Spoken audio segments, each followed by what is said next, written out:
Hey everyone, and welcome back. Today we're going to be doing a deep dive into daily English practice. A comprehensive guide. Awesome. We'll be breaking down its key insights and helping you create a personalized plan to boost your English skills. You know, a lot of people, I think, find that even opening a guide can feel like a chore sometimes. Oh yeah, for sure. So we're here to make this fun. Definitely. And most importantly, useful for you. Exactly. I think one of the things that stood out to me immediately in the guide was this emphasis on a holistic approach. Right. You know, so many people get hung up on, Yeah. Grammar rules and things like that. But this guide really encourages you to just weave English into your daily life. Yeah. In a way that feels natural and not so much like study. It's interesting you say that because that's one of the first things that jumped out at me as well. It's like, rather than being this very strict kind of like you must do this type of guide, it brings in the element of fun and it encourages people to make it a part of their lifestyle. Yeah. And speaking of weaving it in, the guide suggests something that seems super simple, but I think could be a game changer. Have you ever tried switching your phone and computer settings to English? I have. I actually have. And it's fascinating how effective it can be. It's all about what we call passive learning. So it's constantly exposing your brain to the language, even when you're not actively sitting down and studying. Oh, I like that. You think about it. You hear a song on the radio a few times, and suddenly you find yourself humming along without even realizing you learned the lyrics. That's true. It's the same with language. Yeah. That's a great analogy. So it's like your brain is secretly absorbing all those patterns and nuances in the background. Exactly. Yeah. Exactly. And the guide takes this idea of subtle immersion even further. It suggests labeling everyday objects around your house with their English names. Now, I know it might sound a little bit silly, right? But it's just those little visual reminders. They can really cement those vocabulary words in your mind. I'm picturing like a sticky note on my fridge that says, "Beware, snack monster lives here." Yes. What about you? Any funny label ideas come to mind? Well, my coffee maker would definitely need a label that says lifeblood. Oh, yeah, definitely. But all jokes aside, the guide's point is to make the language a tangible part of your surroundings. It's about making those constant little connections between the words and the things they represent. Exactly. I can see how that would make a huge difference. Yeah. But before we go slapping English labels on everything, the guide is really clear that we need to take a step back and set some solid goals. Absolutely. I couldn't agree more because it's like setting out on a road trip without knowing where you're going. Yeah. So what are you hoping to achieve with your English skills? Is it for work, travel, to connect with family and friends? Or maybe just for the joy of learning? Yeah. It's a great point. Knowing your why can make all the difference in terms of staying motivated. Oh, for sure. And on track, but sometimes even when we have a clear why, like I know why I want to do it, but it's hard to know where to start. Yeah. And I think that's where the guide's tips on all the different types of practice come in. Right? Absolutely. The guide breaks it down into several key areas, starting with engaging with English media. Okay, so let's talk about that. Movies, TV shows, podcasts, audiobooks. I mean, there are so many options out there. I know. Do you have any favorites that you would recommend? Ooh, that's a good question. I think it really depends on your personal interest. Yeah. If you're a fan of documentaries, for example, you could check out some of the amazing nature documentaries on platforms like Netflix or BBC. Ooh, good idea. There's so much out there. And I know a lot of people are into true crime podcasts these days. There's so many great ones to choose from. Yeah. Do you think it matters what kind of accent the speakers have? That is a great question. I think being exposed to different accents is definitely beneficial. It helps to train your ear to understand different ways of speaking English. But ultimately, the most important thing is to choose something you genuinely enjoy listening to, whether it's British crime drama or an American comedy podcast. Right. It shouldn't feel like homework. Exactly. And speaking of things that might feel like homework, the guide also talks about the importance of speaking practice. Yeah. But for a lot of people, that can feel super intimidating. Any tips for overcoming that fear of speaking? Well, the guide suggests a technique that might sound a little unconventional at first. Have you ever considered talking to yourself in English? I know. It sounds a bit strange, but I think there's something to it. Yeah, absolutely. Yeah. It's a safe space to practice without that pressure of an audience. Yeah. You can experiment with different vocabulary, work in your pronunciation, and just get comfortable with the rhythm of the language. And you don't have to worry about making mistakes. Because your only listener is you. Although if you start answering yourself back in a different accent, that might be a sign you need to get out more. Exactly. Maybe take a break from the English practice for a little bit.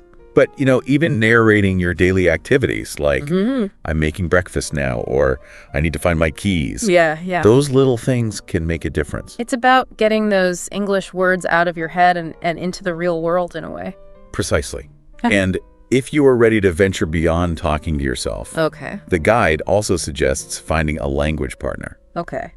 That sounds a little bit less daunting than, giving a presentation in English. Right. Where do you even find a language partner, and how does that actually work? Well, there's a few different ways to go about it. The guide mentions online platforms like conversationexchange.com. Okay. And apps like Tandem or HelloTalk, where you can connect with people from all over the world. So, for example, if I'm learning English and I'm also fluent in Spanish, I could find someone who's learning Spanish and wants to practice English. Exactly. We could help each other out. Yeah, it's a great way to get real-life conversation practice. Yeah. And learn from each other's experiences. It's like a language learning buddy system. But what if you're not really into the whole online thing? Right. Are there offline options for finding language partners? Definitely. The guide also suggests checking out local meetups or language exchange events. Okay. You could look for language cafes, conversation clubs, or even just search for English conversation groups on websites like meetup.com. I love that idea. I think that's a chance to meet people face to face and practice your English skills in a relaxed and supportive environment. And you never know, you might even make some new friends along the way. You never know. Exactly. It opens up a whole new world of possibilities. Definitely. All right. So I think we've covered some really good ground here in terms of, setting ourselves up for success. For sure. We've got the goals. Yes. We've got the idea of immersing ourselves in the language and kind of finding those opportunities to practice speaking. I'm really excited to dig into the next section, which is all about vocabulary building. Too. But before we do that, how about we take a quick break just to let all this information sink in? Sounds good. We'll be back soon to delve into the secrets of building a powerful English vocabulary. I can't wait. Welcome back. I am ready to tackle vocabulary now.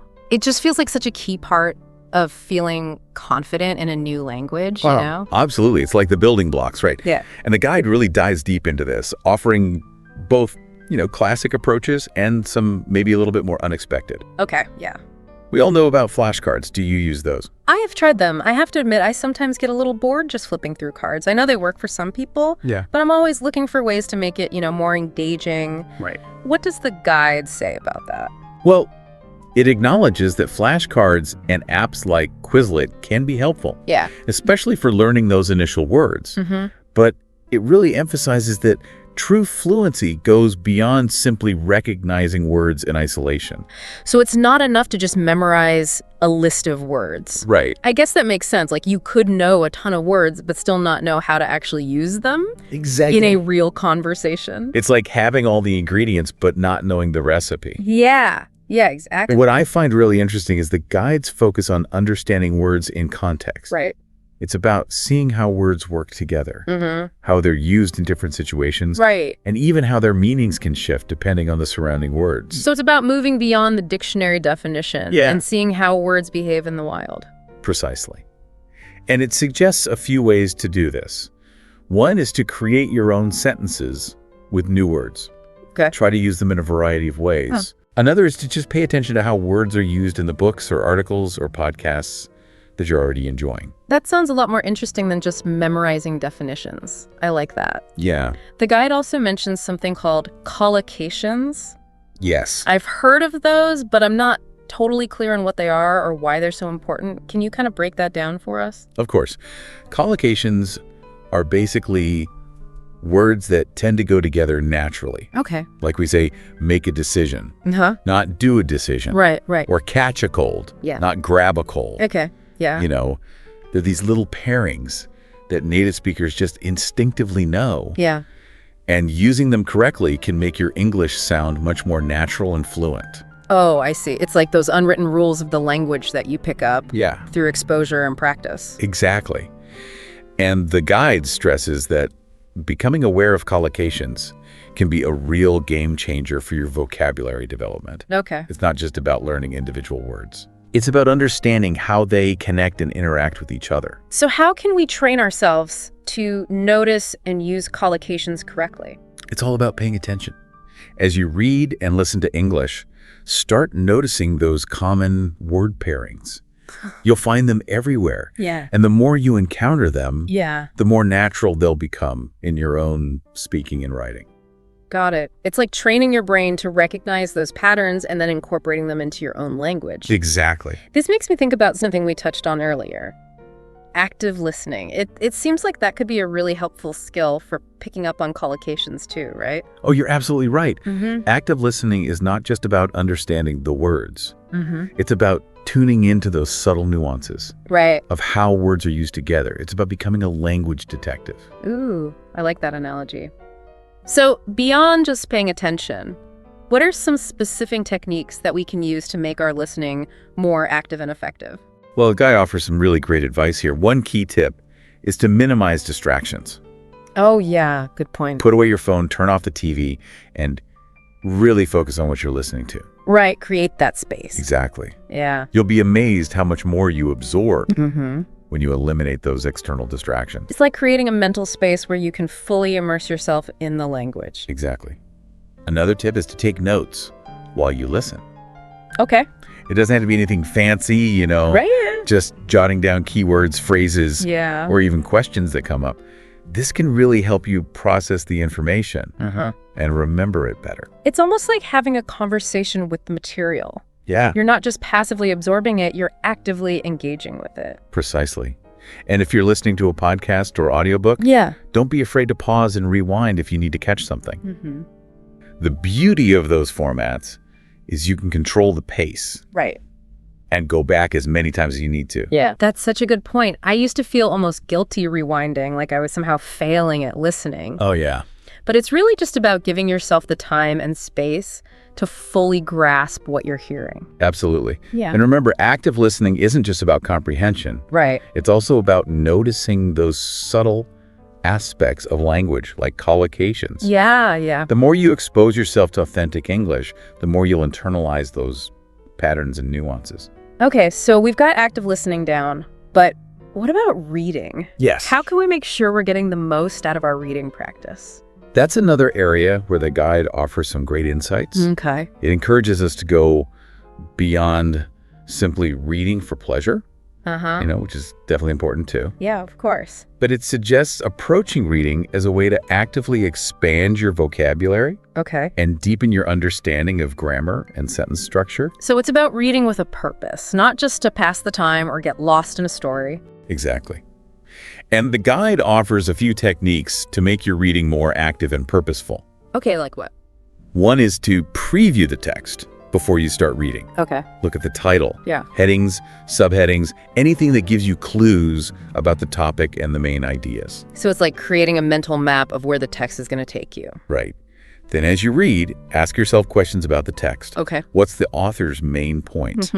What evidence do they use to support their arguments? Yeah. How does this information connect to what I already know? It's like having an internal dialogue with the author, like challenging their ideas. Yes. And making connections to your own knowledge. Exactly. Yeah.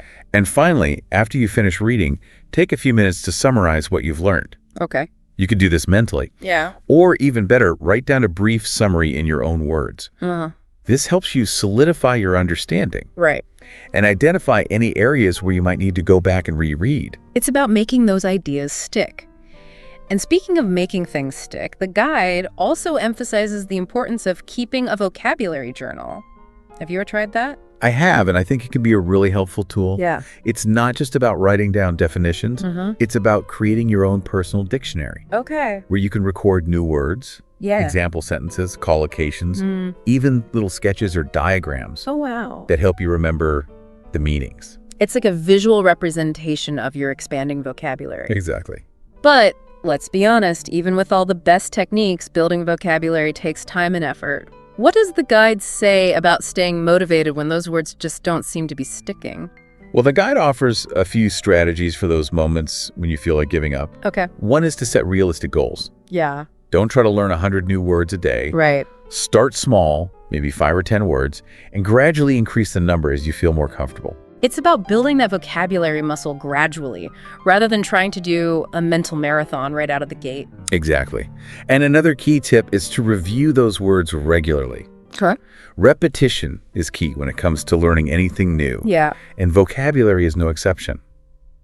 So make sure you're revisiting those words, using them in different contexts, and testing yourself to see how well you remember them. It's about making those words a part of your active vocabulary, not just something you passively recognize. Exactly. But what if we're not sure what words to focus on? Should we just start at the beginning of the dictionary and work our way through? That might not be the most efficient approach.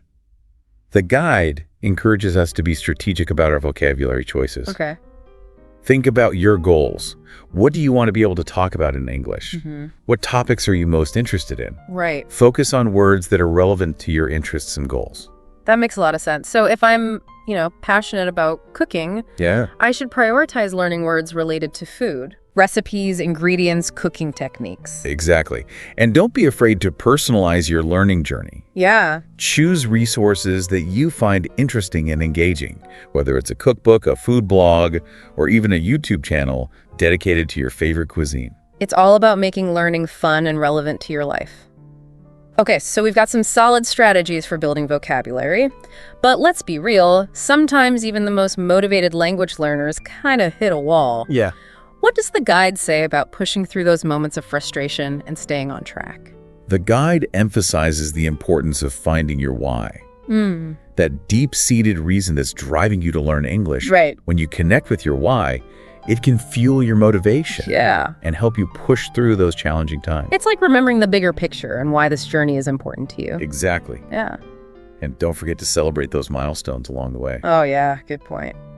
Did you finally master that tricky grammar rule? Were you able to have a conversation with a native speaker without feeling lost? Give yourself a pat on the back. Yeah, celebrate those wins. Those small victories can make a big difference in keeping you motivated. It's about acknowledging those wins and recognizing how far you've come. Absolutely. But what if you're not seeing the progress that you hope for? How do you stay positive when you feel like you're stuck? The guide reminds us that language learning is a journey, not a race. I like that. There will be bumps along the road, plateaus, where you feel like you're not moving forward. Yeah, for sure. The key is to be patient with yourself. Embrace those challenges as part of the process. And keep moving forward, even if it's just one small step at a time. It's about having a growth mindset and seeing those setbacks as opportunities to learn and improve. Exactly. And remember, you're not alone on this journey. Yeah. There are countless others out there who are learning English, facing similar challenges, and celebrating similar victories. Don't be afraid to connect with other learners, share your experiences, and support each other along the way. That's such a great point. It's about building a community of language learners who can encourage and inspire each other. Precisely. And speaking of community, the guide also delves into the world of technology and how it can support our language learning journey. Ready to explore some of the digital tools and resources that are out there? Absolutely. I'm always curious about new apps and platforms that can make learning more fun and accessible. Well, you're in luck. Yeah. The guide highlights a wide range of tech tools. Okay. From language learning apps to online courses and language exchange platforms. Okay, I'm all ears. Let's dive into the digital side of language learning. All right, so we're back and ready to explore the world of tech for language learning. It feels like there's a new app or platform popping up every day. What are some of the standouts that the guide mentions? Well, it breaks them down into a few main categories, starting with language learning apps. You've probably heard of some of the big names like Duolingo, Babbel, and Rosetta Stone. Have you tried any of those? I've dabbled in Duolingo. I like the gamified approach. Yeah. But sometimes it feels a bit superficial, like it's not really getting me to where I want to be. That's a good point. I mean, Duolingo is great for beginners, especially for building basic vocabulary and grammar. Yeah. It's fun and engaging, but it might not be enough to get you to, true fluency. So if someone wants to go a little deeper, What would you recommend? It really depends on their learning style and goals. Okay. Babbel, for example, is known for its focus on practical conversational skills. It covers a wide range of real-life topics and situations, so it's great for learners who want to be able to use English in everyday settings. So if someone's planning a trip abroad, Babbel could help them with phrases for ordering food, asking for directions, navigating those everyday travel scenarios. Exactly. Yeah. Then there's Rosetta Stone, which takes a more immersive approach. It teaches English through pictures, audio, and text, without relying on translations. Okay. It's known for being effective for building pronunciation and speaking skills. It's almost like learning a language the way children do. Yeah. Through exposure and immersion, rather than through direct translation. It's fascinating how these different apps use different methodologies to achieve similar goals. It is. It is. And that's what makes exploring these tools so interesting. It's not a one-size-fits-all situation. Right. The guide really stresses that the key is to find an app that aligns with your individual learning style and the specific skills you want to develop. It's about choosing the right tool for the job.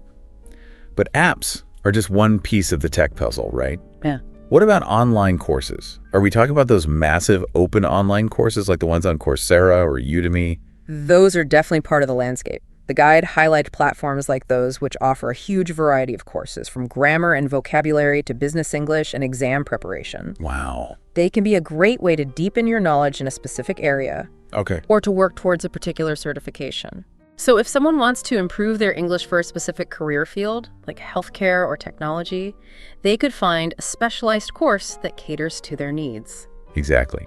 And one of the great things about online courses is the flexibility. Yeah. You can learn at your own pace, on your own schedule, from anywhere in the world. It's like having a personalized English tutor available 24/7. It is. But even with the best apps and courses, I think there's something to be said for the human element of language learning. What does the guide say about that? You're so right. And it actually dedicates a whole section to the importance of, finding your tribe, connecting with other English learners, and creating that sense of community. I love that idea. It's like forming a support system where you can share resources, practice together, and celebrate each other's wins. Where do you suggest people find their language learning tribe? Well, the guide mentions a few options, starting with online communities.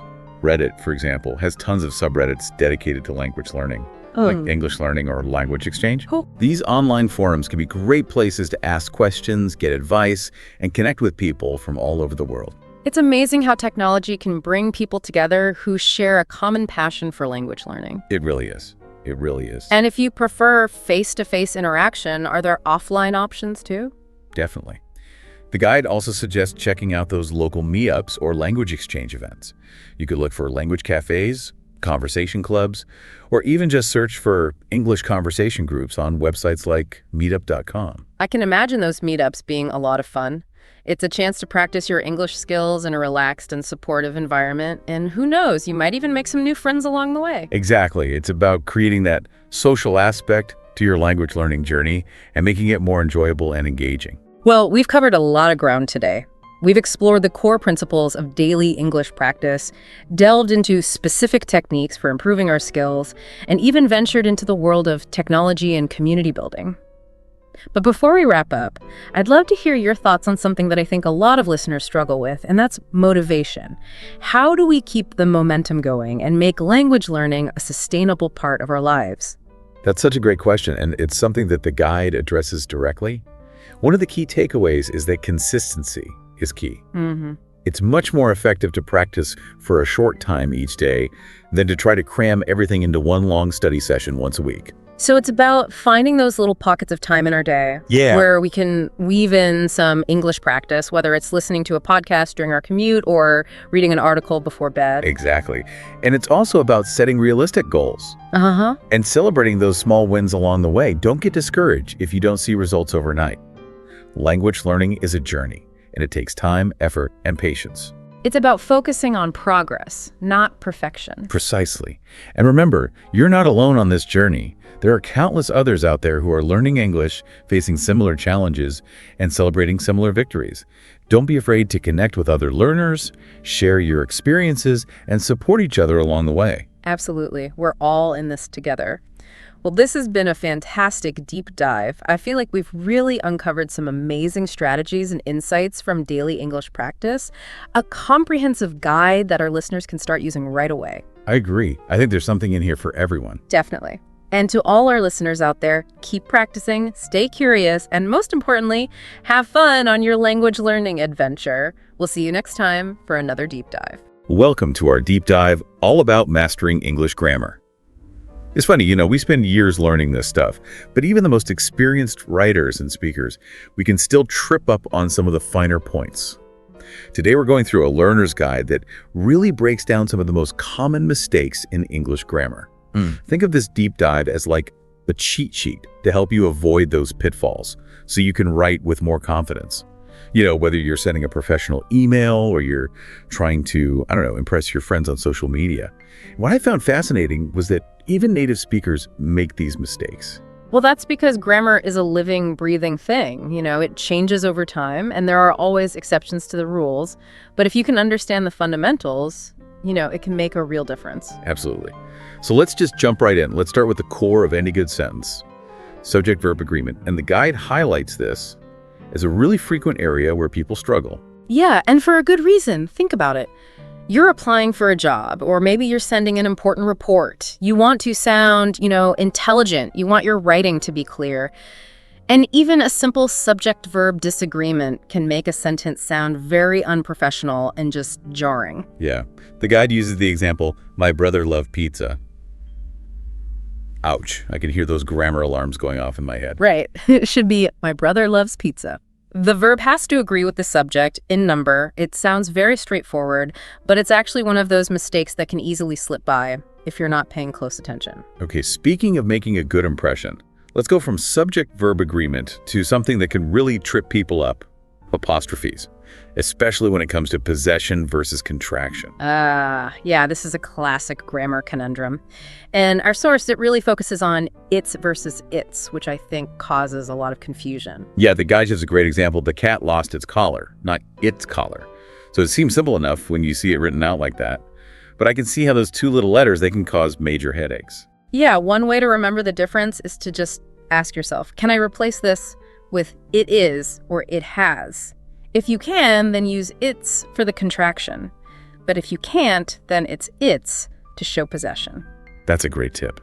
It's amazing how one tiny punctuation mark can change the entire meaning of a sentence. And while we're talking about confusing words, let's dive into the world of homophones. Yeah, homophones. Those sound-alike words with different meanings. They're notorious for causing a lot of mix-ups. And this guide really focuses on two common ones. So you've got there, and then you've got your and your. Oh, I have a confession. Way back in my early blogging days, I once wrote "You're welcome" on my website, and I didn't realize the mistake for months. It's just a reminder that we all have these grammar blind spots no matter how experienced we are. Well, and what's really interesting about homophones is that they can not only cause, grammatical errors, but they can lead to miscommunication in our writing and even just our everyday speech. Just imagine getting an email that says, "They're going to be late." It makes you wonder, who's there? Yeah, that's a great point. Clarity is key. And mastering these tricky homophones can save us a lot of embarrassment and confusion. Okay, now let's move on to another grammar hurdle. And this one is especially challenging, I think, for English language learners. Prepositions. Yeah, prepositions are those small words that show relationships between other words in a sentence. And they can be tricky because their usage can change depending on the language. Even experienced writers sometimes trip over them. The guide points out some common pitfalls, like saying interested on something instead of interested in. And then also things like good in something instead of good at something when you're talking about skills. And also depend of instead of depend on. It's just, these tiny words, they can really make a difference in how accurate and fluent our writing is. Yeah, instead of trying to memorize long lists of prepositions, I think it's much more helpful to learn them in context. So within phrases, within sentences. That way you can develop a more natural understanding of how they work. That's a great tip. Instead of getting bogged down by the technicalities, you can just see how these prepositions function in real-life situations. Okay, let's move on to a grammar error that can not only make your sentences sound a little awkward, but it can completely change their meaning. Misplaced modifiers. Yes, because where you put a modifier can drastically alter the meaning of what you're trying to say. And the source actually uses a great example. Imagine somebody saying, she almost drove her kids to school every day. It sounds like she was always so close to driving them, but ultimately didn't. Yeah. The guide points out that the modifier almost is in the wrong spot. What they probably meant to say was, she drove her kids to school almost every day, so that means she drives them most days, but not every single day. Yeah. It's a very subtle difference, but it completely changes how we understand the sentence. And that brings us to another really important point. Clear and concise writing is crucial, especially if you're in a professional setting or maybe an academic setting, because a misplaced modifier can lead to confusion and misinterpretations, and that could have some pretty serious consequences depending on the context. Right. It's like those contract negotiations where one misplaced comma can cost a company millions of dollars. Okay, so before we move on to our next grammar point, let's take a quick break. We'll be right back to tackle even more common mistakes and help you polish your language skills.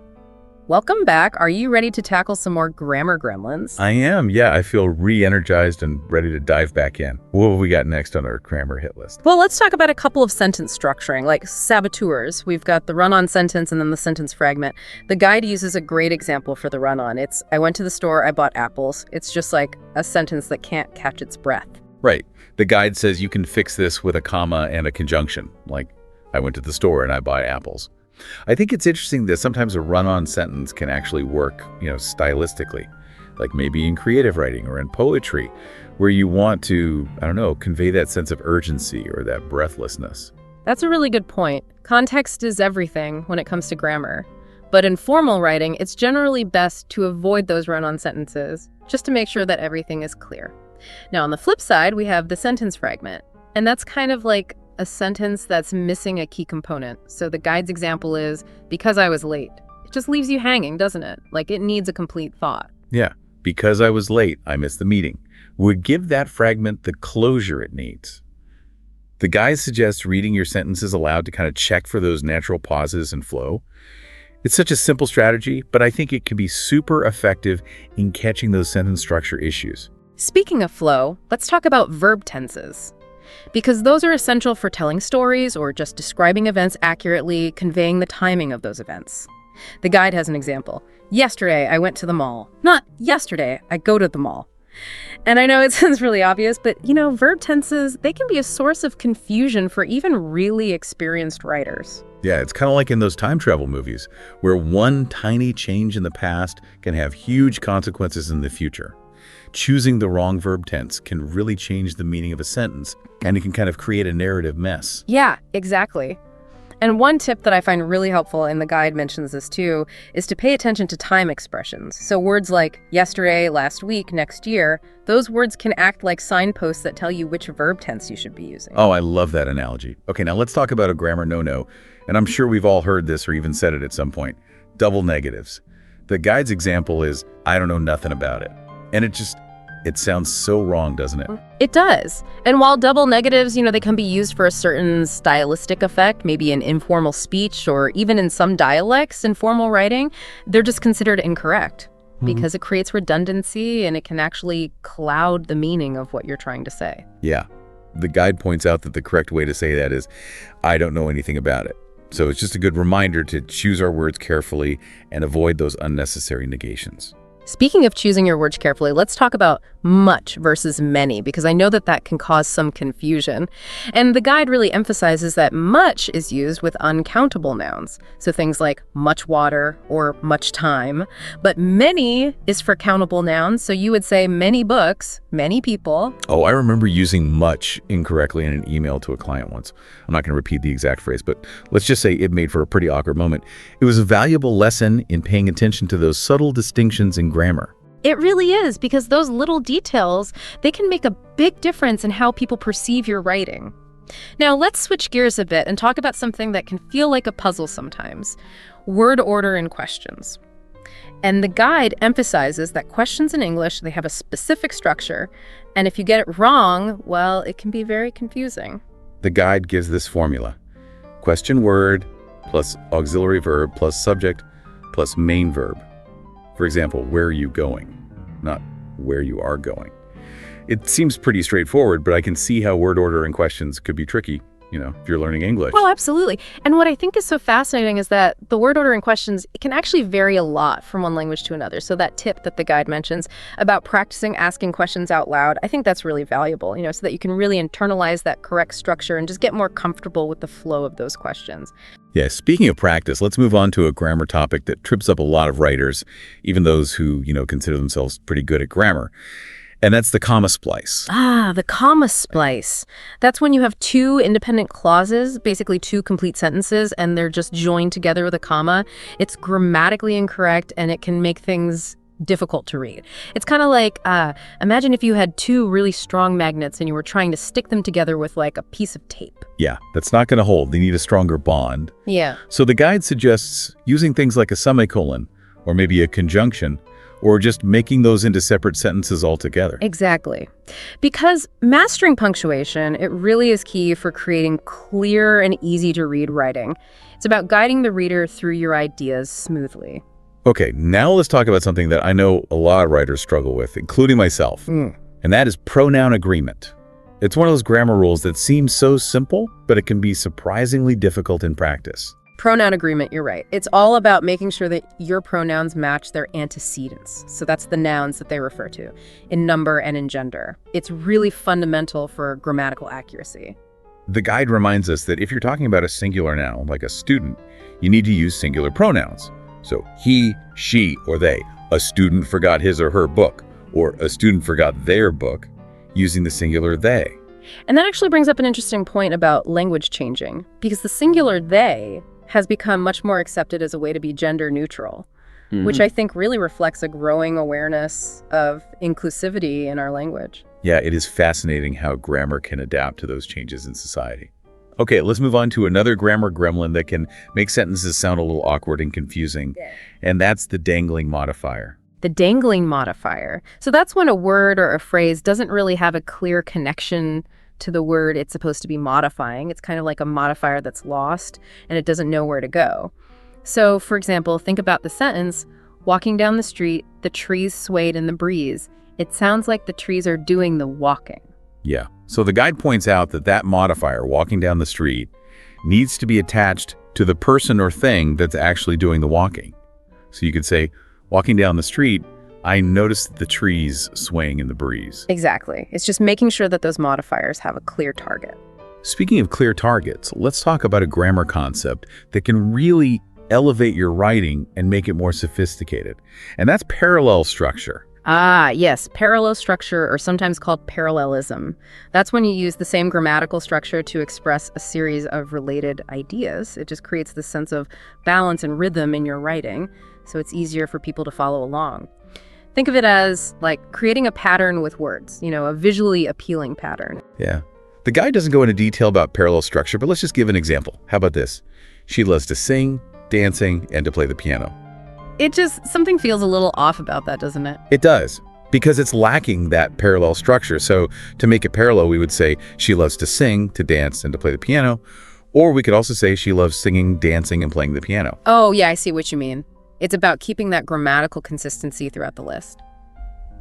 Okay, let's get a little more maybe intimidating sounding here and talk about the subjunctive mood. The subjunctive mood. So this is used for hypothetical situations or maybe wishful situations, and it can also be used for commands, suggestions, demands.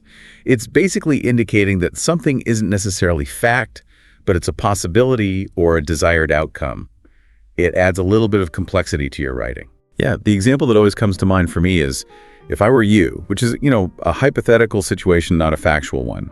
The guide doesn't go into detail about the subjunctive mood, but I think it's a good reminder that there are all these little nuances within English grammar that we can use to really fine-tune the effects we want to create in our writing. Absolutely. And once you master those nuances, your writing can be much more precise, more expressive.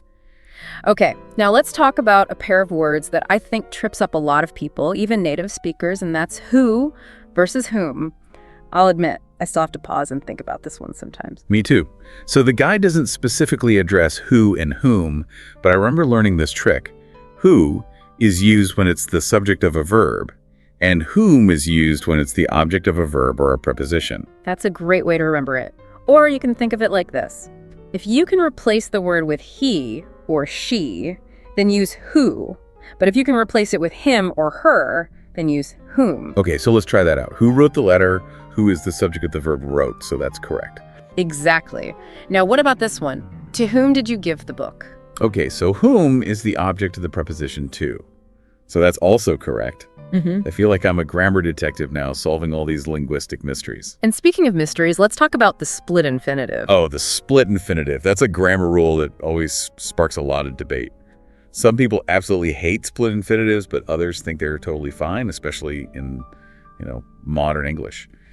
The guide doesn't really take a stance on this one, but it's an interesting topic to explore. It is. So a split infinitive is when you put an adverb between the to and the verb in an infinitive. And of course, the most famous example is to boldly go where no one has gone before, from Star Trek. Oh, I love that you brought up that example because it shows that even in really famous works, split infinitives, they pop up sometimes. They do. I think the key is to just be aware of the rule and then just use your judgment to decide, does this split infinitive make my writing better, or does it sound kind of awkward?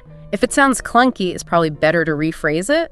But if it sounds natural and it emphasizes what you want to emphasize, then, there's no reason to be afraid of splitting those infinitives. I like that. It's about, again, context and clarity. Okay, so before we move on to our final round of grammar gems, let's take a quick break.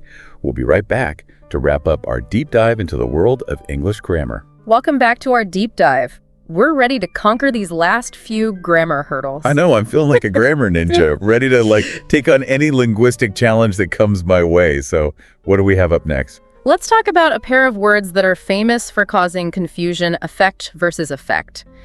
They sound really similar and they both kind of deal with the idea of change, but their meanings are actually very distinct. But I remember struggling with these two in high school. It's like they were designed to trip us up. Yeah, the guide doesn't really talk about these two specifically, but I always think it's helpful to remember that affect, it's usually a verb, so it means to influence or to cause a change, while effect is usually a noun, and that refers to the result of something, the consequence, for example. The weather can affect your mood, but the effect of the medication was immediate.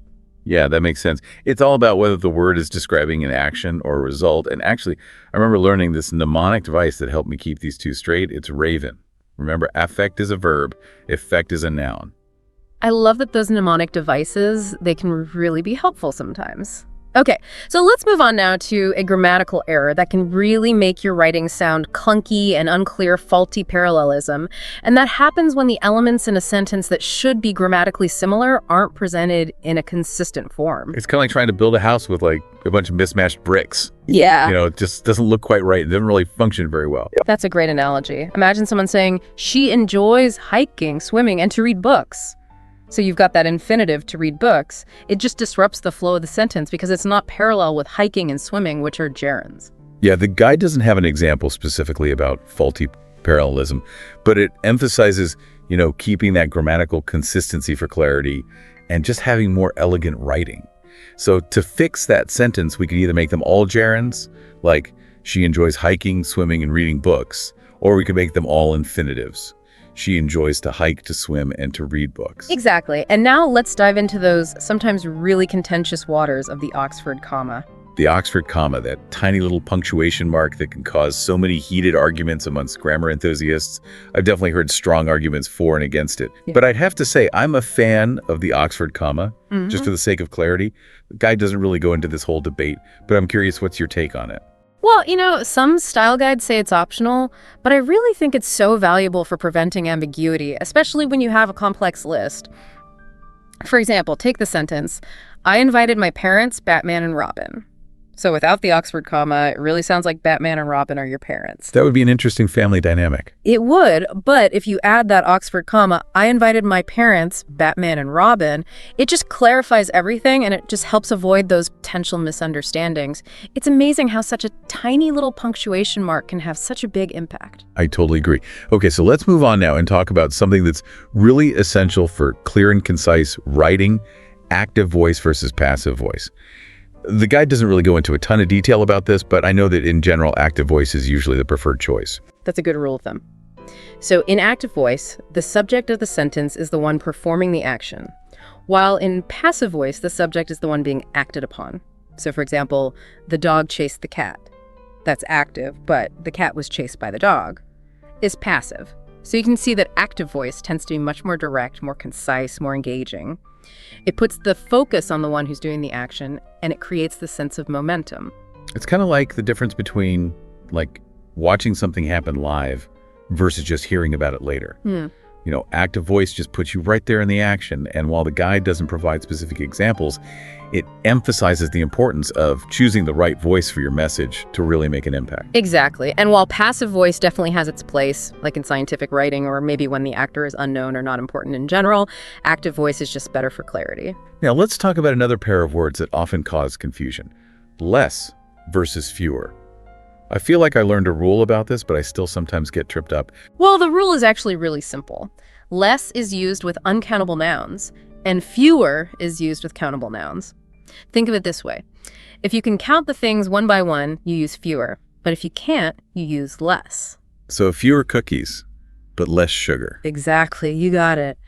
The guide emphasizes that using those two words correctly is important for good grammar. Well, I think we've covered a lot of ground in this deep dive into English grammar. It's been such a fun and enlightening journey, and I honestly feel a lot more confident in my ability to, avoid those common mistakes. I agree. And remember, grammar is a tool to help us communicate. It's not just a bunch of rigid rules that we have to follow all the time. As we've seen, language changes, and there are often many different ways to express yourself correctly. The important thing is to be aware of all the subtle nuances and then just use your best judgment to make the right choices for your writing and your speaking. That's such a great way to think about it. It's about understanding the tools and using them strategically to really craft our message. Well, thank you so much for joining me on this grammar adventure today. It's been a pleasure. It's been a pleasure. Happy writing. Welcome back, everyone. We're diving into the world of English pronunciation today. I think we all know how important it is to pronounce words correctly, but there's so much more to it than I ever realized. We're going to be looking at a guide that was written for non-native English speakers, and it's packed with fascinating insights. I always thought it was just about getting the sounds right, But apparently there are 44 distinct sounds in English, something called phonemes. That's right. Phones are the building blocks of pronunciation. Like the fundamental units of sound. Exactly. It's kind of like building a house. You need the right tools and materials to create a sturdy structure. So phonemes are like the tools we use to build spoken English. Precisely. And just like a skilled craftsperson needs to master their tools, mastering these individual sounds is crucial for clear and understandable pronunciation. For instance, if you take a simple word like cat, it might seem like just one sound, but it's actually a blend of 3 distinct phonemes. We have the K sound, the A sound, and the 2 sound. Wow, I never thought about it that way. So every word is like a little pronunciation puzzle made up of these individual phones. That's a great way to think about it. I've definitely had some embarrassing moments where I've mispronounced words or put the emphasis on the wrong part of a word, and it totally changed the meaning. Oh, absolutely. Word stress is incredibly important in English. Shifting the emphasis can completely transform a word's meaning. I'm actually really curious about that. Could you give us an example? Sure. A classic example is the word record. If you stress the first syllable RE chord, it's a noun, like a vinyl record. But if you shift the stress to the second syllable re chord, it becomes a verb, the act of recording something. So just by changing which part of the word we emphasize, we can completely alter the meaning. That makes so much sense. Is it the same deal with emphasizing different words within a sentence? Yes. We call that sentence stress, and it plays a huge role in conveying subtle meanings and nuances. So it's not just about pronouncing the individual words correctly, but also about how we emphasize them within a sentence. Exactly. Let's take a simple sentence like, I didn't say he stole the money. Okay, I can already see how this could get interesting. Right. By subtly shifting the stress, we can change the entire focus and implication of the sentence. We could say, I didn't say it, or I didn't say he stole it. Each emphasis highlights a different part of the sentence, creating a different meaning. It's like the music of language. And that reminds me, the rise and fall of our voices, the intonation adds another layer of meaning beyond just the words themselves. You're absolutely right. Intonation is a crucial part of spoken English. We use it to express emotions, signal questions, make statements, and so much more. I imagine intonation can be particularly challenging for non-native speakers since every language has its own unique melody. You're exactly right. Intonation patterns vary widely across languages. English has a very melodic quality to it, and mastering those subtle rises and falls can make a huge difference in how you're understood. Could you give us an example of how intonation changes the meaning of a sentence? Sure. Let's take a simple phrase like, she's going to the store. With a falling intonation at the end, it's a straightforward statement. But if you add a rising intonation, it becomes a question. She's going to the store. And with a sharp rise and fall, it could even be an exclamation. She's going to the store. So the words stay the same, but the meaning changes dramatically based on how we say them. Fascinating. It's like we're composing symphonies with our voices. But is there a specific rhythm we should be aiming for in English, like a beat or a tempo? That's a great question. English is what we call a stress-timed language. This means that the stressed syllables in a sentence fall like rhythmic beats, while the unstressed syllables are shortened and squeezed in between. Ah, I see. It's all about the stressed syllables creating the rhythm. Precisely. Think of it like a drum beat. The siat sat on the nias. Notice how those stressed syllables create a natural rhythm. Mastering this stress-time flow is one of the keys to achieving fluency and making your English sound smooth and natural. That makes so much sense. So we've got our toolbox of 44 phonemics, we're emphasizing the right parts of words and sentences, and we're paying attention to the music and rhythm of our speech. That's a lot to keep in mind. I'm guessing there are some common pronunciation challenges that non-native speakers face. Absolutely. And it's important to remember that these challenges are completely normal. Everyone learning a new language encounters them. Let's dive into some of those common challenges. Vowel sounds are definitely a big one. English has a surprising number of vowel sounds, and they can be very subtle. How many vowel sounds are we talking about? 12, to be exact. And for those whose native language has fewer vowels, these nuances can be really tough to master. 12. That's a lot more than I would have guessed. It's no wonder I sometimes feel like I'm tripping over my vowels. It's a common experience, and a lot of it comes down to what we call minimal pairs. These are pairs of words that differ by just one sound, but that one sound can make a big difference in meaning. Like ship and sheep. I know they're different words, but they always sound so similar to me. Precisely. Those are classic examples of minimal pairs. In phonetics, we represent the E sound in sheep as I, while the I sound in ship is horse. It's a very subtle difference, but native speakers can hear it instantly. It's amazing how our brains can pick up on those tiny variations in sound. So what's the best way to tackle these vowel sound villains? One of the most effective techniques is to practice with minimal pairs, just like those sheep and ship examples. By focusing on those subtle distinctions, you'll train your ear and your tongue to produce the correct sounds. So it's all about really honing in on those tiny differences. Exactly. Another helpful tip is to use visual aids. There are diagrams and videos online that show you the position of your tongue and lips for each vowel sound. Oh, interesting. So you can actually see how the sound is made. Yes. Seeing it visually can be really helpful in understanding and replicating the correct pronunciation. That's a great tip. It's like having a pronunciation map for your mouth. Okay, what about consonant clusters? Those can be real tongue twisters, especially ones like strengths. Consonant clusters can definitely be challenging, but there are techniques to help you conquer them. One thing you can try is breaking down the cluster into individual sounds. So for strengths, you would practice the S, T, R, E, N, K, K, H, and S sounds separately. Wow, that's a lot of sounds packed into one word. It is, but by practicing them individually and then slowly blending them together, you can start to get the hang of it. And don't underestimate the power of tongue twisters. They can be a fun and effective way to practice those tricky consonant clusters. You're right. Tongue twisters aren't just for kids. They're like a workout for our pronunciation muscles. Speaking of things that can trip us up, why does English have so many silent letters? Words like night or psychology just seem to be begging for mispronunciation. Silent letters. They're a bit of a quirk in the English language, but they're often patterns to their silence. For example, the silent K before N is a common one, as in night or no. Learning to recognize those patterns can help you avoid those pronunciation pitfalls. So there's a method to the madness. Patterns are definitely our friends when it comes to English pronunciation. We've covered vowels, consonants, and silent letters. We've also talked about word stress. Now, I've heard whispers about something called the International Phonetic Alphabet, or IPA. What exactly is that? The IPA is a system that's used to represent the sounds of human speech. It's like a universal code that unlocks the pronunciation of any word, regardless of its spelling. A pronunciation Rosetta Stone. That sounds incredibly useful, but also a little intimidating. Is it something that anyone can learn? Absolutely. It might seem daunting at first, but the IPA chart is actually quite logical and user-friendly, and there are lots of resources available online to help you learn the symbols and how to use them. So it's like learning a new alphabet, but for sounds instead of letters. Exactly. And once you understand the IPA, you can decipher the pronunciation of any word, even if you've never seen or heard it before. It's particularly helpful for those tricky vowel sounds we talked about earlier. I'm definitely going to check it out. It sounds like an invaluable tool for anyone who's serious about mastering English pronunciation. Okay, we've talked a lot about individual sounds, but what about the bigger picture of pronunciation? Things like rhythm, intonation, and the way we connect words together. Are those important too? Absolutely. Mastering individual sounds is essential, but it's only part of the puzzle.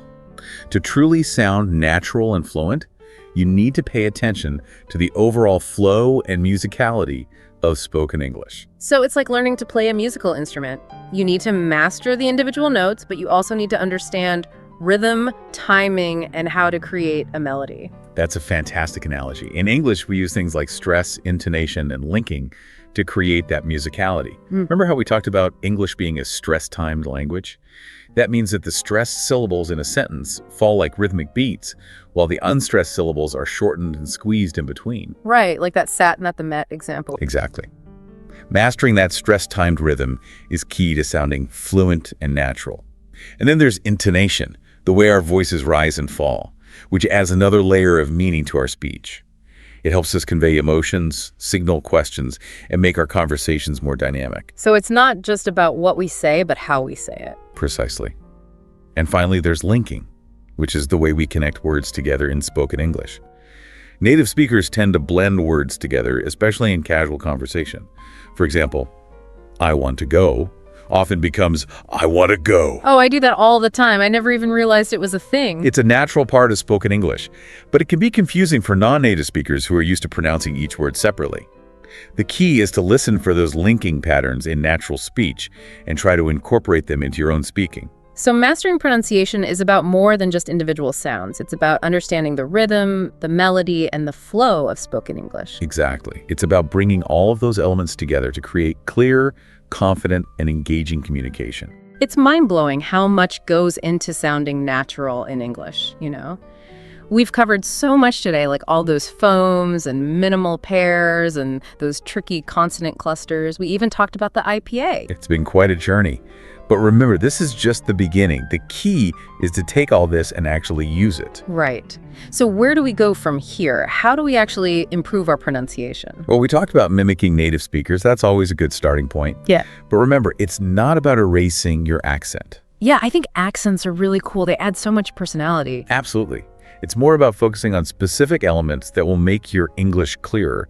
Like, pay attention to how native speakers make those sounds, how they stress words, how their voices go up and down. Watch their mouths, listen to their pace, how they emphasize things. It's like a free pronunciation lesson right there in your living room. So it's more about learning from them than trying to sound exactly like them.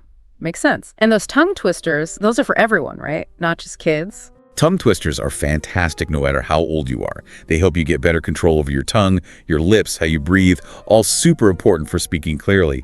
And, well, they're fun too. I love a good tongue twister. Yeah. I'm going to dust off some of my old favorites and start practicing. Speaking of tools, what about that IPA thing, the International Phonetic Alphabet? How does learning that actually help? The IPA is like a secret code for pronunciation. It's a system that shows you exactly how to say any word, no matter how it's spelled. So it takes away the mystery of those tough vowel sounds and consonant clusters. Yep. It's like having a map that tells you exactly where to put your tongue and how to shape your mouth. Plus, there are tons of resources online to help you learn it. Sounds like something I need to check out. We've talked about mimicking, tongue twisters, and the IPA. Any other tips for leveling up our pronunciation game? One of the best things you can do is record yourself. Listen back and hear how you sound compared to a native speaker. You might be surprised what you notice. That's a great idea. Like having a personal pronunciation coach in your pocket. What about practicing with a friend? Definitely. If you can find a pronunciation buddy, especially someone who's a native speaker, that could be super helpful. You get instant feedback, you can practice real conversations, and it's just more fun to learn with someone else, you know? Totally. Learning languages should be fun. Well, we've really dug deep into English pronunciation today, haven't we? Any final words of wisdom for our listeners who are working on their pronunciation? Remember, this is a journey. It takes time and it takes practice. And it's okay to make mistakes. That's how we learn. Don't get discouraged. Celebrate those small wins. Keep practicing. And most importantly, have fun with it. I love that. And even native English speakers mess up sometimes. It's not about being perfect. It's about communicating clearly and confidently. Keep practicing, keep exploring, and keep enjoying the process. And on that note, here's something to think about as you go about your day. If English pronunciation had its own theme song, what would it be? Thanks for joining us on our deep dive into English pronunciation. See you next time. All right, so you want to really nail your English pronunciation, huh? Well, you've come to the right place because we're diving deep into this article today called Improving Your English Pronunciation: 5 Key Strategies. I'm excited to dig into this. Yeah, I think this will be fun. We can pull out some really useful tips, I bet. Definitely. So the article's first strategy is mastering the sounds of English. Sounds pretty basic, right? Well, it is and it isn't. English has some sounds that might be completely new to you if you're coming from a different language background. Yeah. And if that's the case, it can be tough to get those sounds just right. I can imagine. So where do you even begin? How do you tackle that? Well, the article talks about something called the International Phonetic Alphabet, or the IPA. Have you heard of that? I think so, vaguely. Yeah, it can sound a little scary at first, all those symbols, but it's actually super useful. It's like a secret code for pronunciation. Okay, so instead of trying to figure out the crazy spellings we have in English, how many ways are there to spell the O sound? Oh gosh, don't even get me started, right? Though, through, cough, it's enough to make anyone's head spin. Yeah, exactly.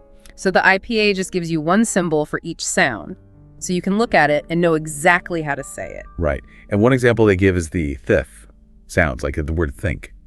I know a lot of learners have trouble with that one. But in the IPA, it's just the symbol. Learn that symbol and how to make the sound, and you're golden. I like it. So how about minimal pairs? The article mentions those too. What are they all about? Minimal pairs are words that sound almost identical except for one tiny sound difference, like ship and sheep, or leave and live. And practicing those minimal pairs, it's like a workout for your ears and your tongue. It helps you really fine-tune your pronunciation. So you're saying if I can hear the difference between ship and sheep, I'm less likely to accidentally tell someone I want to beach them instead of teach them. Precisely. It's all about those subtle but important sound differences. They can make or break your message. Makes sense. Now, what about putting those sounds into practice? That's where the second strategy comes in. Listen and imitate native speakers. Exactly. This is where we start to really get into the flow of natural English, how it's spoken. The rhythm, the intonation, all of that. Right. So how do we do that? How do we actually listen and imitate effectively? Well, the article suggests this technique called shadowing. Have you heard of this one?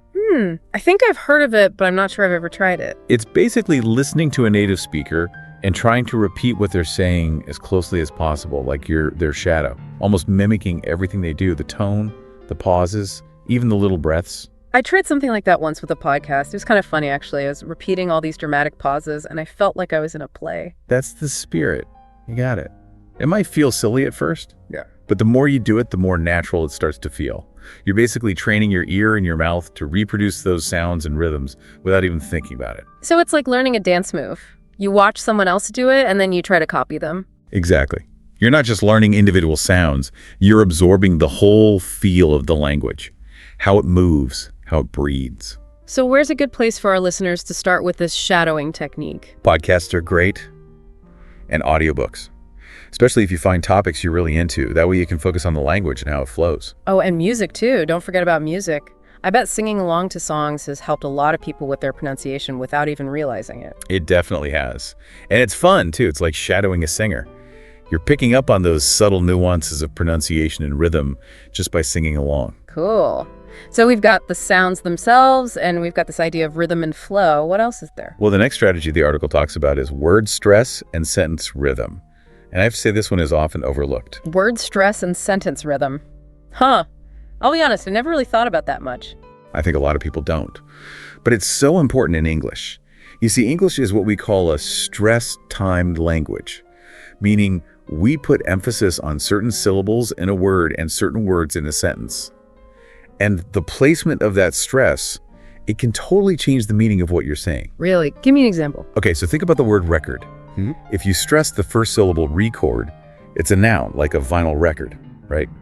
But if you stress the second syllable record, it becomes a verb, like recording a video. Same word, two completely different meanings, just based on where you put the stress. Wow, that's fascinating. So it's not just about sounding more like a native speaker, it's about making sure people understand you correctly. Exactly. And sometimes it can even lead to some funny misunderstandings if you get the stress wrong. So how do we know where to put the stress? It seems so subtle. How can you even learn that? It can be tricky. That's true. But one tip the article gives is to try clapping or tapping along with a sentence as you speak. It can help you feel the natural rhythm and where the stress falls. That's a cool idea. It's like you're creating a beat for the language, like turning it into a song almost. Exactly. And once you start to feel that rhythm, those stress patterns will start to become more natural to you. Awesome. Well, we've covered a lot of ground already, but there's more to come. Stay tuned as we continue our deep dive into improving your English pronunciation. And you know what else is really cool? We have all this amazing technology nowadays that can help us with our pronunciation too. Yeah, that's a good point. I mean, I feel like there are new apps and tools popping up all the time. So what does the article say about using technology for pronunciation practice? Well, for one, there are these awesome pronunciation apps like ELSA, Speak Forvo Sounds, the pronunciation app. You can basically get instant feedback on how you're saying things, which is super helpful. It's like having a pronunciation coach in your pocket, right? Exactly. Yeah. Way less scary than standing in front of a mirror trying to analyze your own voice. Totally. So these apps, they give you feedback on like individual words or... It depends on the app. Some of them focus on individual sounds or words, and some of them even let you practice whole sentences or conversations. Wow, that's pretty cool. And is there anything else the article mentions besides apps? Oh yeah. They also talk about using speech-to-text tools. Have you ever played around with those? You mean like dictating to my phone? Yeah, exactly. It can actually be a fun way to check your clarity. You know, read something out loud and see if the computer transcribes it correctly. If it does, you're probably doing pretty well. That's a good idea. I like that. And what if I'm not sure how to pronounce a word in the first place? Like, I don't even know where to start. Well, then you can always turn to online pronunciation guides. Yeah. Like Youglish is a good one. You can type in any word and hear how real people pronounce it in different contexts. That's way better than just hearing a robotic voice from a dictionary. Totally. It gives you a much more natural feel for how the word is actually used. Okay, so we've got these apps and tools, but at the end of the day, it still comes down to practice, right? Like actually using the language and getting feedback. Couldn't agree more. The article's last strategy is all about that. Get feedback and practice consistently. So how do we do that? Especially the feedback part. It can be a little nerve-wracking sometimes to let people hear you make mistakes. Oh, for sure. Yeah. But you know, one thing that can help is joining a language exchange community. Have you ever tried that? I've heard of them, but I haven't actually participated in one yet. It's a really great way to connect with native speakers or even other learners who are at a similar level as you. You can practice speaking together, get feedback on your pronunciation, and just learn from each other. It sounds like a win-win. You get to improve your English and make new friends at the same time. Exactly. And if you're looking for something a bit more structured, the article also mentions working with a tutor. Yeah, a tutor can be super helpful. They can really pinpoint your specific pronunciation challenges and give you personalized advice. Absolutely. And one last tip that I find really helpful is recording yourself speaking. Yeah. That can be a little awkward at first, but it's so useful. You can hear exactly what you sound like and notice things you might not have realized before. It's like holding up a mirror to your pronunciation. You can really see your progress over time. And as you start to hear yourself improving, it can really boost your confidence too. Absolutely. And one thing the article really emphasizes is setting realistic goals. Don't try to change everything overnight. Focus on improving a few sounds or patterns at a time and celebrate those small victories. Small steps lead to big results. Exactly. It's all about the journey. Yeah. Not the destination. Okay, so let's do a quick recap of all 5 strategies we've talked about today before we move on. Okay, so first we talked about those English sounds and how to master them using the IPA and practicing those minimal pairs. Right. And then we moved on to listening to and imitating native speakers with shadowing podcasts, audiobooks, even music. Yeah. And we can't forget about word stress and sentence rhythm, how those subtle changes can really make a difference in meaning. Absolutely. And of course, we explored all the cool technology that's out there, apps, speech-to-text, online pronunciation guides. So many resources. And finally, we talked about the importance of practice and feedback, finding ways to get comfortable with making mistakes and learning from them. Right, because at the end of the day, that's how we really improve, by putting in the work and not being afraid to try new things. So true. So before we wrap up, I'm curious what really resonated with you from this deep dive. Was there a particular strategy that stood out, or maybe a pronunciation challenge you're feeling more confident about tackling now? Yeah, I'd love to hear what our listeners are thinking too. Which of these techniques are you most excited to try out? We've covered a lot of ground, but I want to leave you with this thought. The goal isn't to erase your accent or sound exactly like a native speaker, you know? It's about finding your own voice and using it clearly and confidently. Exactly. Embrace your unique accent and just focus on communicating effectively. And remember, even small improvements can make a big difference. So here's a little challenge for you. Pick one sound or pronunciation pattern you want to work on, and use the techniques we discussed to practice it consistently. You might be surprised how much progress you can make. It's all about those small steps. They add up over time. So keep practicing, keep experimenting, and most importantly, keep having fun with the English language. You got this. Until next time, happy speaking. Hello and welcome to the Learn English Lab. I'm Mike, and we have a really fascinating deep dive for you all today. We're going to be looking at daily habits, those small but really powerful ones that can make a big difference in how happy you are overall. And to kind of guide us through all this, we have Sarah joining us, our well-being expert. It's great to be here, Mike. I'm really looking forward to getting into all these habits and sharing some tips that you can use right away. That's great. Yeah. And I just want to give everyone a little sneak peek at what we'll be talking about. We'll be discussing how those tiny moments, like when you disconnect from your phone or your computer, can actually make you happier. Yeah. We'll even look into something called kintsugi thinking, which is based on this really amazing Japanese art. And get this, just walking barefoot on grass can really help reduce stress. Yeah, we'll be covering all that and more. It's pretty cool how a lot of these habits are all about connecting with yourself and the world in a more mindful way. Okay, I'm definitely intrigued. So let's start with those, what did you call them, micro disconnections? Why are they so important for feeling good? So think about your typical day. How much time do you spend scrolling through social media or checking emails? Just staring at a screen in general, it's probably more than you think. And all that digital stuff, it can really drain your energy, like mentally and emotionally. Micro disconnections are like those small breaks we take during the day to unplug, de-stress, and just reconnect with ourselves. So it's like hitting the pause button on all that information overload and letting your brain take a breather. Exactly. And those little pauses can really make a difference in your mood, how well you focus, and even your physical health. When you step away from the digital world, even for just a few minutes, you're making space for mindfulness, for creativity, even those spontaneous moments of joy that kind of get lost in the everyday rush. That makes sense. But it's tough to resist those devices, especially with notifications and updates popping up all the time. Any tips on actually creating those micro disconnections? Oh, absolutely. Start by setting some boundaries with your tech use. Maybe choose certain times in the day as tech-free zones, like during meals or an hour before bed. Or even try leaving your phone in a different room when you need to focus on something. And here's a simple trick. Turn off those notifications. You'd be surprised how much calmer your day feels when you're not constantly being pinged by your devices. Yeah, that's a good point. Those notifications are such a distraction. So we're making these little pockets of calm in our day. But what about those times when you feel totally overwhelmed or stressed?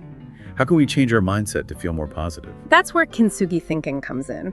It's inspired by this Japanese art called kintsugi, where they repair broken pottery with gold. Instead of hiding the cracks, they actually highlight them and see them as part of the object's history and beauty. Wow. I really like that analogy. Yeah. But how do we actually apply that to our own lives, especially when we're going through tough times or setbacks? It's about thinking of those difficult experiences as chances to grow and learn. Like, imagine you're facing a big challenge at work. Instead of seeing it as a failure or a weakness, try to see it as a way to develop new skills to become more resilient and to come out of it even stronger. So it's about embracing those imperfections and seeing them as part of your own unique journey, turning those cracks into something beautiful and powerful. Yeah, exactly. It's a really powerful shift in how you think that can help you deal with tough situations with more grace, resilience, and maybe even a sense of humor. Okay, I'm on board with the kintsugi mindset, but how can we actually start using this in our everyday lives? One simple thing you can do is practice gratitude. It might sound cliche, but taking a few minutes each day to appreciate the good things in your life can have a really big impact on how you feel overall. Yeah, I can see how that would help. When you're focused on what you're grateful for, it's harder to get stuck in those negative thoughts. Any tips on making gratitude a regular thing? For sure. Try adding a gratitude glance to your morning routine. Just take like 30 seconds to think of 3 things you're thankful for. It could be anything: a comfy bed, a delicious cup of coffee, a friend who's always there for you. Or even try keeping a gratitude journal where you write down a few things you're grateful for every day. The key is to make it a habit. I like that, a gratitude glance. Super easy to do, but I bet it really makes a difference over time. So we're being more mindful, practicing gratitude, and embracing our imperfections. What other daily habits can we try to boost our happiness? One that I found super helpful is making yes and no lists each month. Your yes list is full of small commitments to trying new things that push you out of your comfort zone a bit and bring you joy, like taking a dance class, visiting a new museum, or finally starting that creative project you've been putting off. So it's kind of like a mini bucket list, but with things you can actually do. What about the no list? Is that about setting boundaries and saying no to things that drain you? Yeah, that's a big part of it. It's about identifying those things that just suck the energy out of you, whether it's scrolling on social media, toxic relationships, or commitments that just don't fit with your values. By choosing what to avoid, you make more space and energy for the things that really matter. It's like decluttering your life, not just your physical space, but your mental and emotional space as well. I love that. So we're saying yes to new adventures, setting boundaries, and practicing gratitude. This is already a pretty awesome toolkit for a happier life. Yeah, and we're just getting started. There's so many more interesting habits to talk about. Okay, bring it on. I'm ready for more.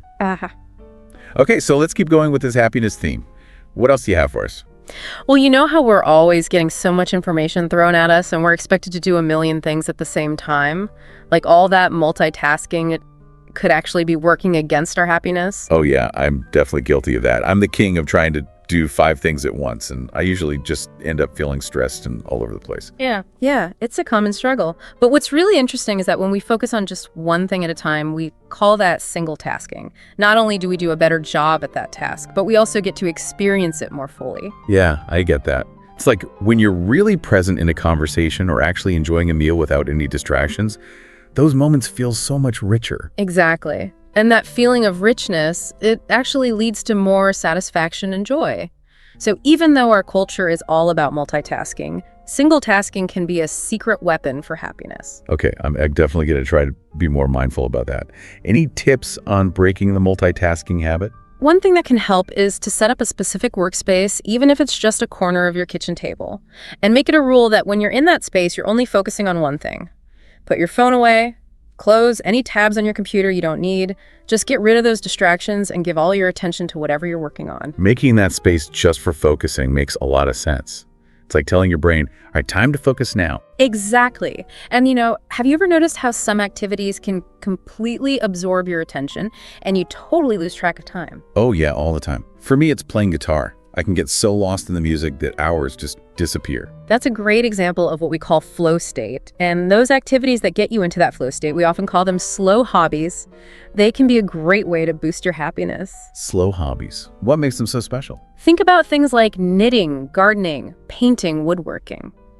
Things that take patience and focus, where you really have to embrace the process. These hobbies give you a sense of calm and accomplishment that you don't always get in our fast-paced digital world. It's almost like a kind of moving meditation.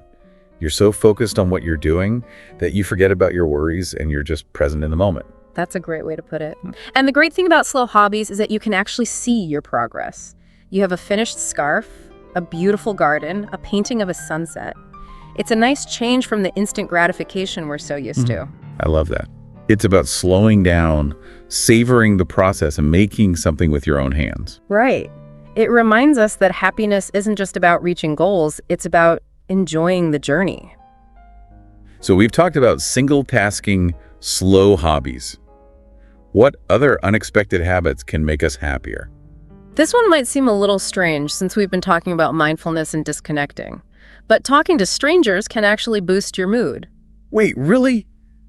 But I'm so awkward. I'm terrible at starting conversations with people I don't know. I get it, but those little unexpected interactions can really lift your spirits. They remind us that we're all connected, and they create a sense of connection that we often miss in our increasingly isolated world. I had something like that happen recently. I was feeling kind of down, and I ended up chatting with the barista at my coffee shop. It was just a short conversation, but it really made my day better. Exactly. And it doesn't have to be anything big.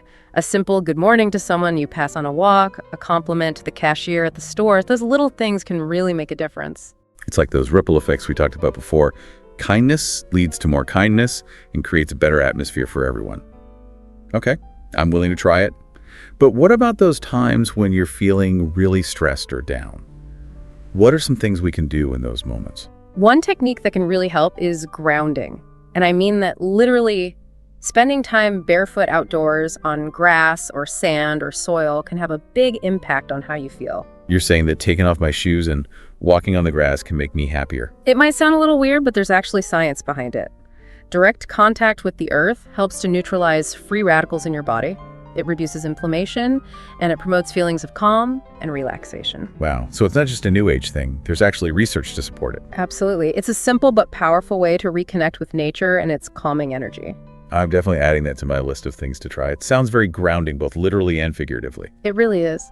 And speaking of feeling grounded, another great way to manage stress and negative emotions is self-compassion. Self-compassion? What exactly is that? It's about treating yourself with the same kindness and understanding that you would offer to a close friend who's going through something tough.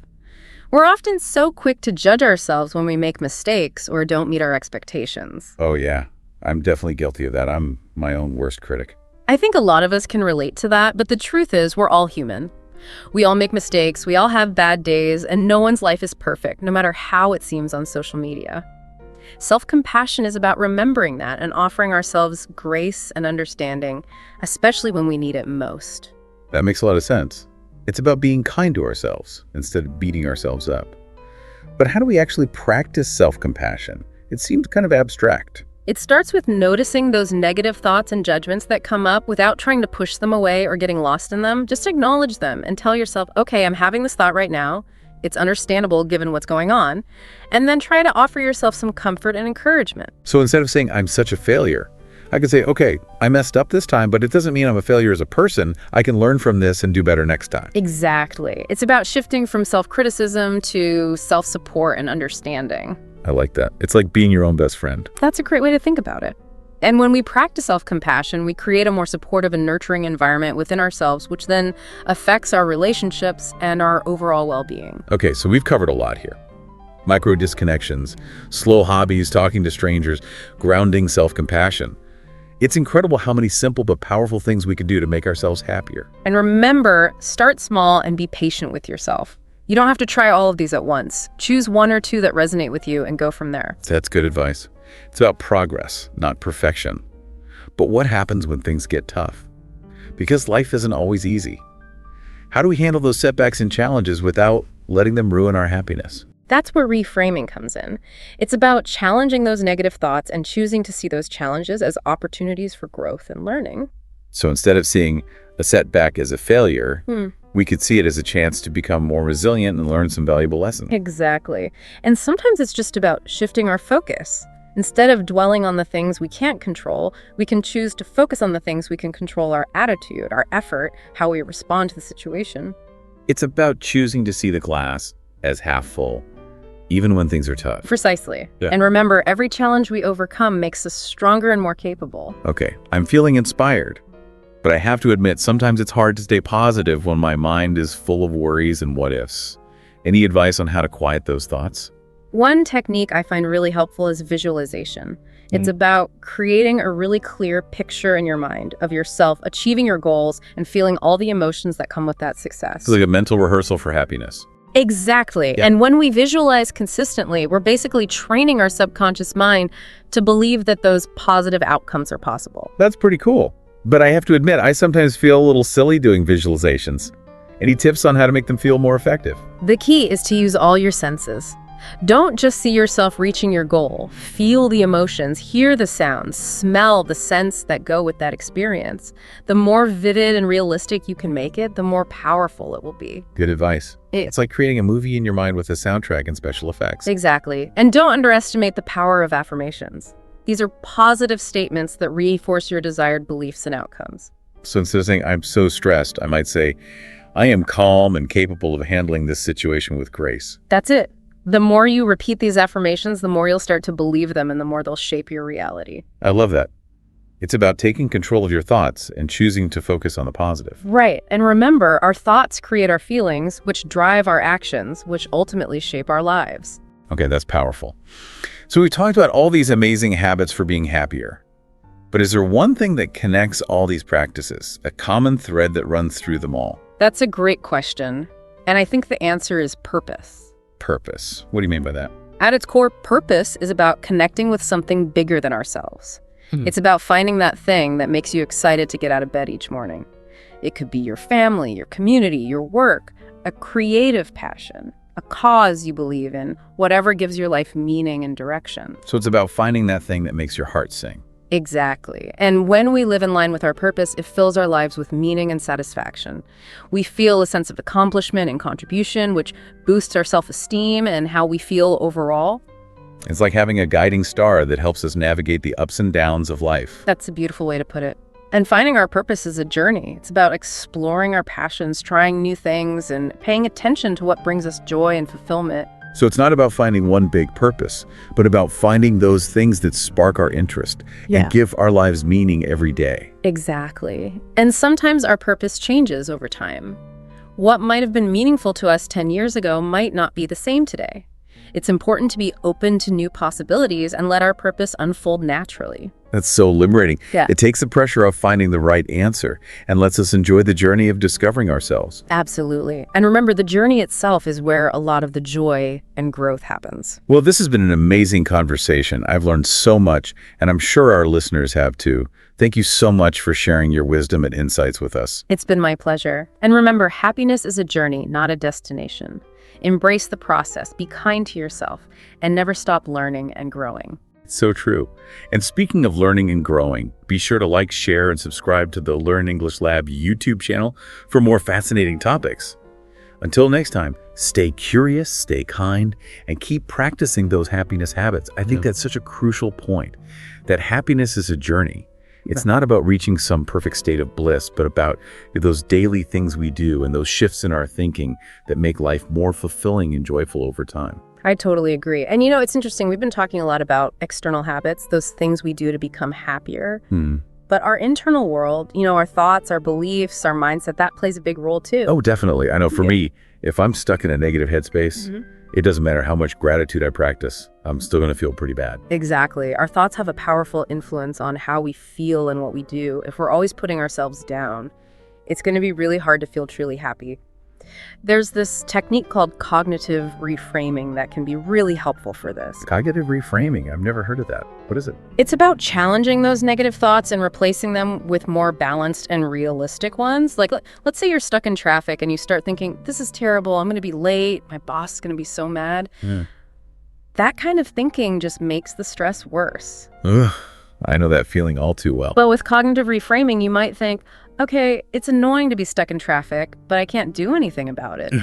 I'll just text my boss and let him know I'm running late. I can listen to some music or a podcast while I wait. So it's like shifting from this is the worst to, okay, how can I make the best of this? Yeah, exactly. And the more you practice cognitive reframing, the more natural it becomes. I like that. It's like you're taking charge of the story in your head, choosing to focus on the good stuff. Exactly. And speaking of focusing on the positive, visualization is another powerful tool for creating happiness. Oh, right. We talked about that before. It's like picturing yourself achieving your goals and feeling those good emotions, right? Yep. And the important thing is to make those visualizations as real as possible. Use all your senses. See yourself achieving that goal. Feel the joy and satisfaction. Hear the sounds of celebration. Maybe even smell the champagne. I love that picture. It's like you're making a movie in your mind where you're the star. Exactly. And the more you watch that movie, the more real it becomes, and the more you start to believe it can happen. That makes a lot of sense. It's like planting those seeds of possibility in your mind. And you know, as we've been talking about all these different habits and practices, one theme keeps coming back to me, and that's connection. Connection. How so? Well, think about it. Micro disconnections are about connecting with ourselves, giving ourselves space for quiet and reflection. Gratitude is about connecting with the good things, appreciating the people and experiences, and even those little everyday moments that bring us joy. Talking to strangers is about connecting with our community, creating those little moments of kindness and recognizing our shared humanity.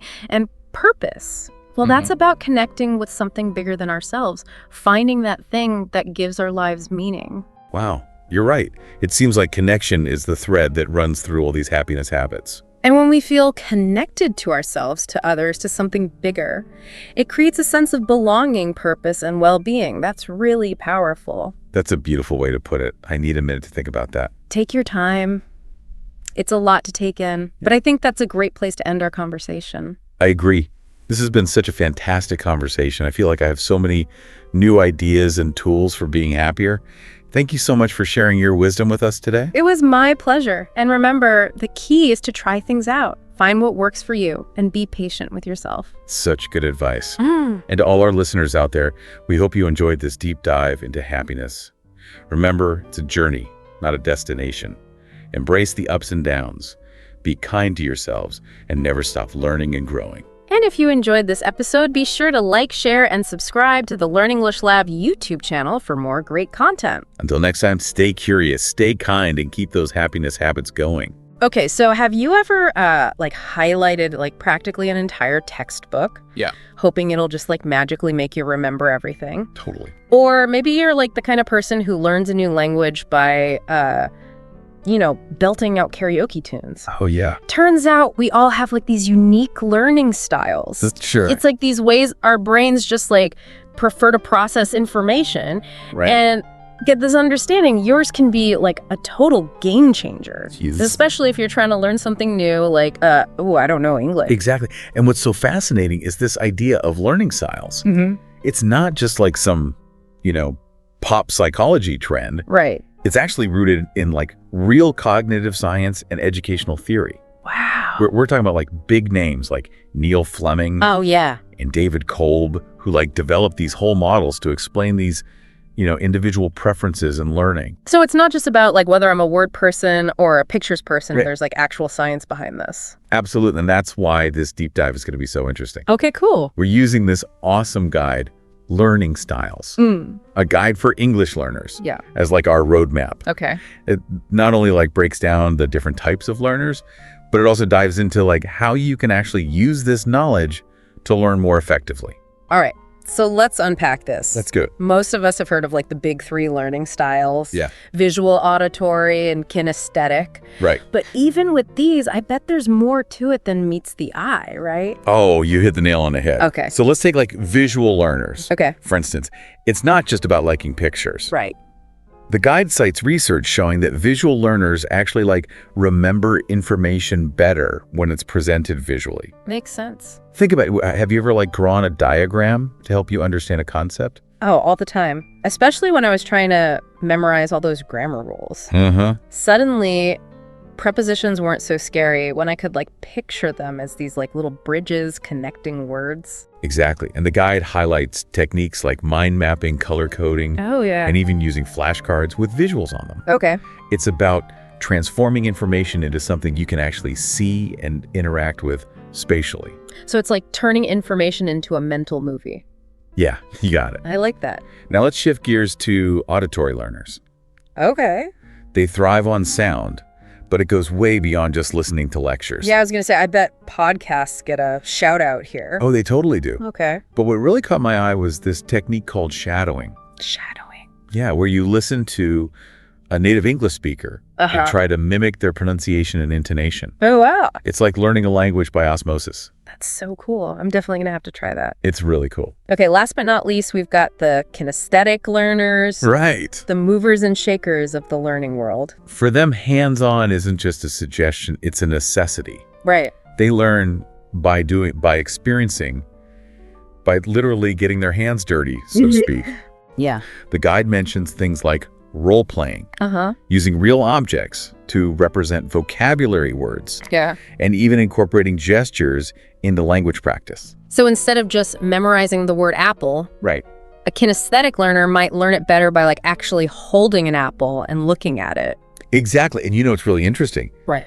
The guide even suggests taking field trips. Field trips? So places where you can actually hear and use English in a real-world setting. So like going to a local market and like trying to order food in English. Yeah, exactly. That sounds terrifying and exhilarating all at the same time. That's the point. Okay. It's about immersing yourself in the language. Yeah. Not just like studying it from a textbook. Right. Now, here's where it gets even more interesting. Okay. The guide goes beyond these classic 3 styles and introduces some additional learning preferences that are often overlooked. Ooh, like what? I'm intrigued. Yeah. What kind of hidden learning superpowers are we talking about here? Good question.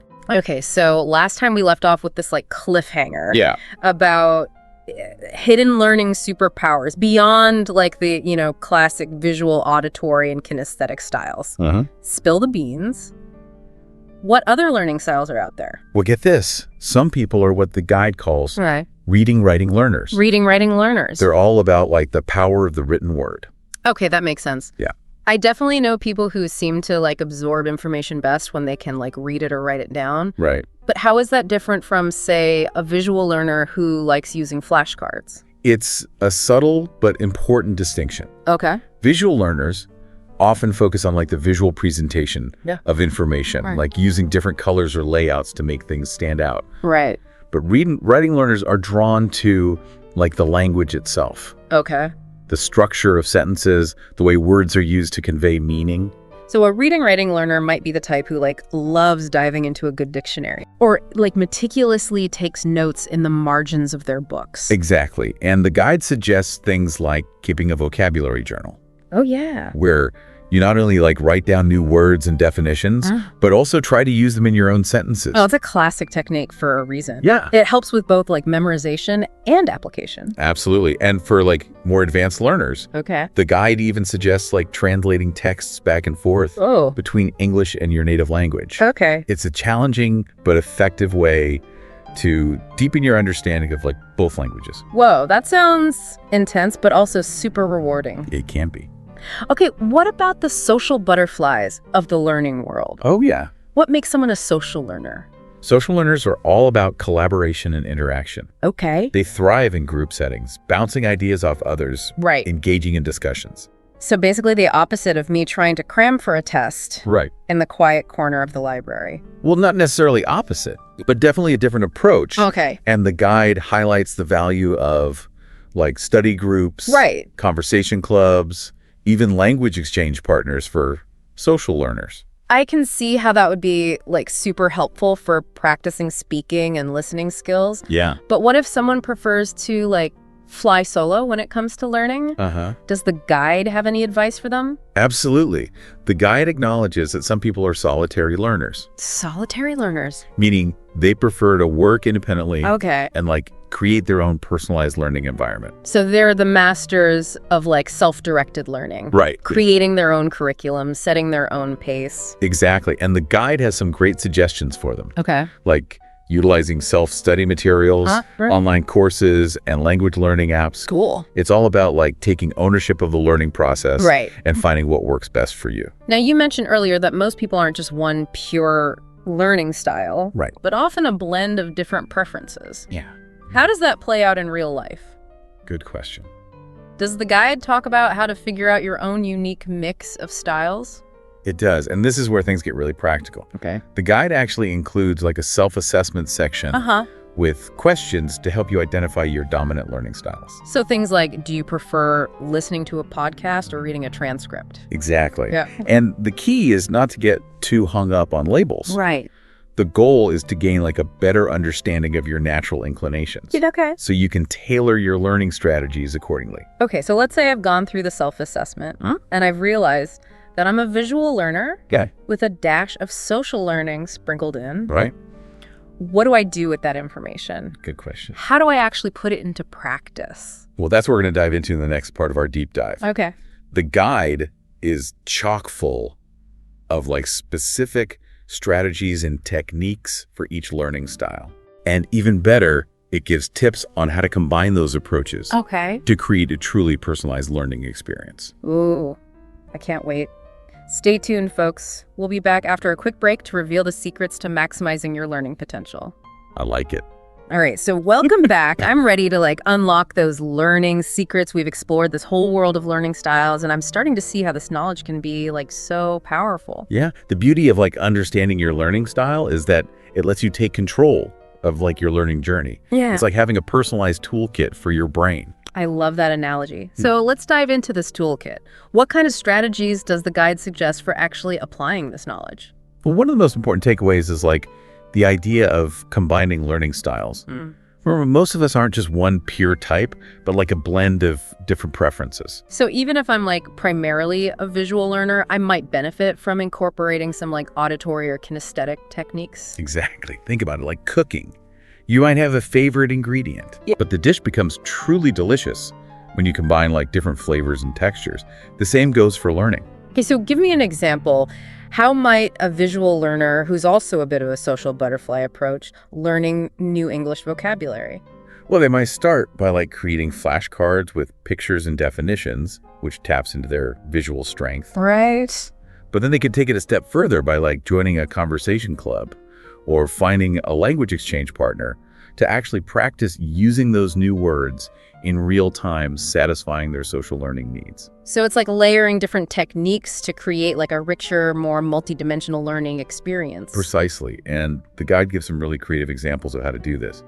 It mentions a kinesthetic learner who struggled with grammar concepts until they started using building blocks with words written on them. Really? To physically manipulate sentence structures. Wow, that's brilliant. It takes something abstract like grammar and turns it into a hands-on activity. I can totally see how that would click for someone who learns best by doing. And that's the magic of this whole learning styles thing. It's about finding what works best for you and then customizing your approach. Right. And the guide also emphasizes the importance of being adaptable, right? Our learning style might shift depending on the situation or what we're trying to learn. Absolutely. For instance, a social learner who thrives in group discussions might find that they need a more solitary approach when studying for a big exam. That makes sense. It's about being flexible and using the tools that are most effective for each specific context. Right, and the guide even encourages experimentation. Don't be afraid to try something new and see if it works for you. You might be surprised at what you discover. So as we wrap up this deep dive, what's the big takeaway for our listeners? What's the one thing we want them to remember about learning styles? I think the most important message is that learning about your learning style is not about putting yourself in a box. It's about giving yourself permission to learn in the way that works best for you. It's about understanding your strengths, recognizing areas where you might need to adapt, and then having the confidence to create a learning experience that's truly personalized. Exactly, and the best part is this isn't just for students or language learners. It's something that can benefit anyone in any area of life. So whether you're picking up a new hobby, trying to level up your skills at work, or just looking to become a more well-rounded learner, understanding your learning style can be a game changer. Absolutely. It's a tool for self-discovery and growth that you can use throughout your life. Well, there you have it. A deep dive into the fascinating world of learning styles inspired by Learning Styles, a guide for English learners. We hope this has given you some valuable insights and tools to enhance your own learning journey. And remember, learning is a journey, not a destination. So embrace your individual style experiment, have fun, and never stop exploring new ways to learn and grow. Hello and welcome to the Learn English Lab. I'm Mike, and boy am I excited for this deep dive. I'm Sarah. We're going to talk all about describing local traditions in English. It's going to be a good one. You know, I've been thinking about how we share those unique pieces of our culture. Traditions are like fingerprints. Yeah. They tell a story, and learning to describe them effectively in English, well, that's like giving a voice to those stories. I like that. Making sure they're heard. It's definitely more than just vocabulary. Yeah. It's about painting a picture with words, a picture that truly captures the heart and soul of what makes these traditions meaningful. So let's say you're sitting down with someone who's never experienced your local traditions. Okay. Where do we even begin to bring those traditions to life? So first, you got to become an expert yourself. Okay. You have to dive deep into the tradition you want to describe, unearth its history, understand its purpose, identify the key players, the rituals, the activities, and of course, pinpoint when and how often it all unfolds. Ah, so it's like detective work. It is We're gathering all the clues to build a solid foundation. Right? Before we even start talking. You can't explain something you don't fully understand yourself. Okay, so we've done our research. We're practically swimming in information. But how do we avoid overwhelming our listener? Right. How do we keep it clear and engaging? This is where the art of storytelling comes in. Okay. Imagine you're trying to describe a complex ritualistic dance. You wouldn't say the tradition involves a complex ritualistic dance performed to appease the deities? Right. Ah. Ouch. Yeah, that's about as exciting as reading a dictionary. We need something with more punch. Instead, you could say something like, people perform a special dance to show respect to their gods. Oh, okay. Much clearer and concise. Simple and straightforward. Yes. Okay, but how do we make it interesting? How do we move beyond just the basic explanation and really transport our listener to that moment, to that place? Context. Okay. Context is your secret weapon.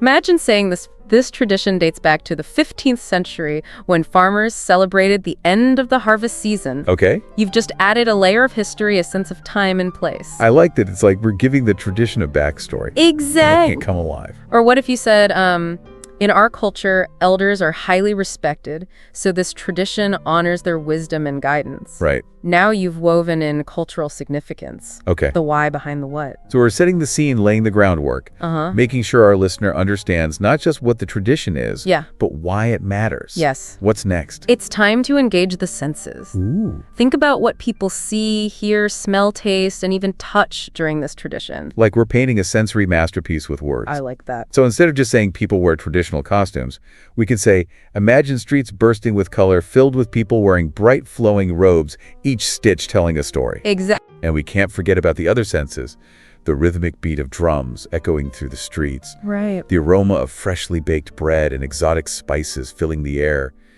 even the feeling of soft, handmade gifts exchanged between loved ones. You got it, Mike. Yeah. The more senses you can engage, the more immersive the experience becomes. Right.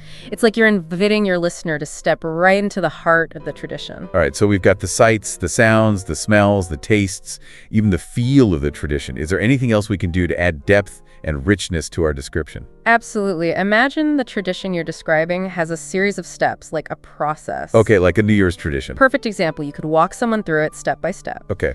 First, families clean their homes to welcome good luck.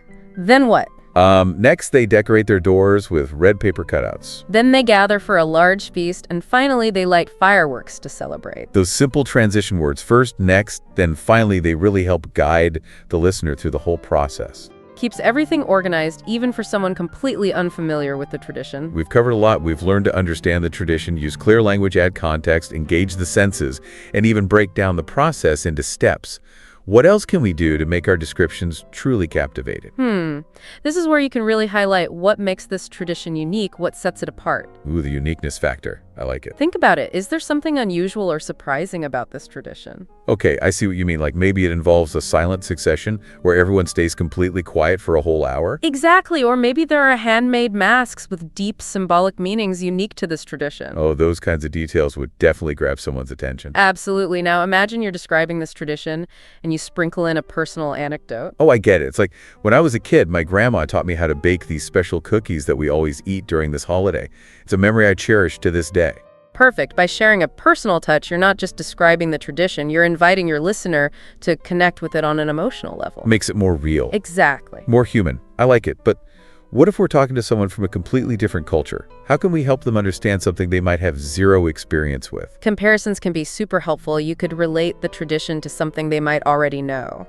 Okay, so if I was describing a tradition that emphasizes family togetherness, I could say it's kind of like Thanksgiving in the United States, where families gather and express thanks for what they have. Exactly. Or you could contrast it with something familiar, like unlike Christmas, which is all about exchanging gifts, this holiday focuses on acts of kindness and serving the community. Ah, so we're building bridges between cultures, helping people find those common threads of human experience. And before we wrap up, there's one more crucial aspect of describing traditions that we need to address: respect. Oh, right. We can't just go around saying things like, this tradition is strange and outdated.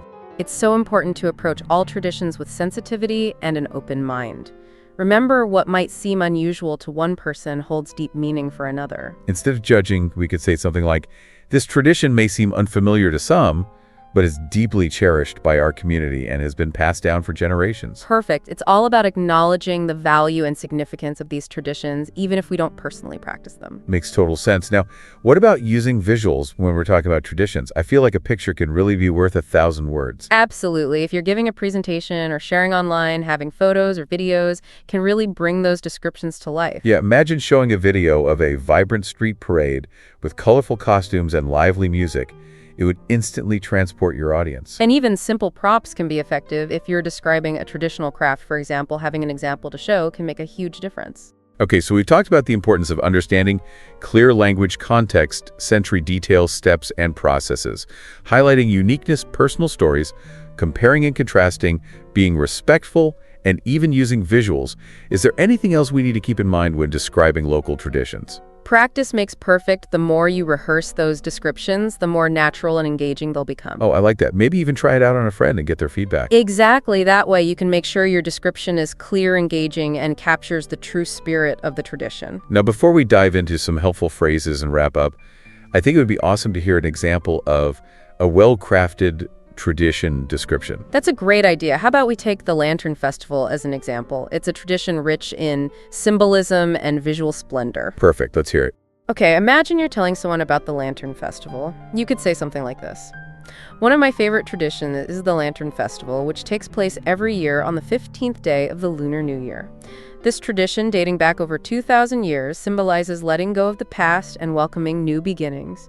Families come together to light beautifully crafted lanterns, often shaped like animals or flowers. The streets come alive with a dazzling display of colorful lights, and the air is filled with the sound of laughter and traditional music. People even solve riddles written on the lanterns. It's a fun activity for all ages, and the festival culminates with a spectacular fireworks display that lights up the night sky. For me, the Lantern Festival is a time of joy, hope, and togetherness. Wow, that was beautiful. It painted such a vivid picture in my mind. I could practically see those lanterns glowing and hear the music playing. And notice how that description included many of the elements we discussed: historical context, sensory details, personal reflection, and even a touch of emotion. It was a masterclass in describing traditions. I feel like I'm ready to go out and share my own cultural stories now. That's fantastic. And to help you on your way, we've compiled a list of useful phrases that you can use when describing traditions. Think of them as building blocks for your descriptions. Ooh, phrase power. I'm all ears. Yeah, they're like little prompts to get you going. Exactly. And ready to share? Yep. This has been such an amazing deep dive, Sarah. It has. I feel like I've learned so much about not just describing traditions, but like appreciating their deeper significance. It's been a joy exploring this topic with you. And remember, folks, describing traditions isn't about memorizing a script. Right. It's about sharing your passion, adapting to your audience, and always being open to learning more. That's such a key point. Yeah. The more enthusiastic you are about the tradition, the more your audience will feel that energy and get excited about it too. Exactly. And don't be afraid to tailor your description to whoever you're talking to. Right. You know, if you're chatting with a close friend, you might be more informal, more personal. But if you're presenting to a group, you might want to be a bit more structured and informative. Right, and remember, there's always more to learn. Yeah. Every culture is a treasure trove of unique traditions just waiting to be discovered and shared. Well said, Sarah. So as we wrap up this deep dive on describing local traditions in English, let me leave you with a little challenge. Okay. Think about a local tradition that you cherish or find fascinating. How would you describe it to someone who's never experienced it before? Ooh. What details would you highlight? Yeah. What stories would you share? That's a great question for our listeners to reflect on. And hey, if you're feeling inspired, share your descriptions with us in the comments below. Yes. We'd love to hear about the traditions that make your corner of the world so special. Absolutely. We're always eager to learn more about the rich tapestry of cultures that make up our global community. And don't forget to like, share, and subscribe to the Learn English Lab YouTube channel for more deep dives into the fascinating world of language and culture. Until next time, happy exploring.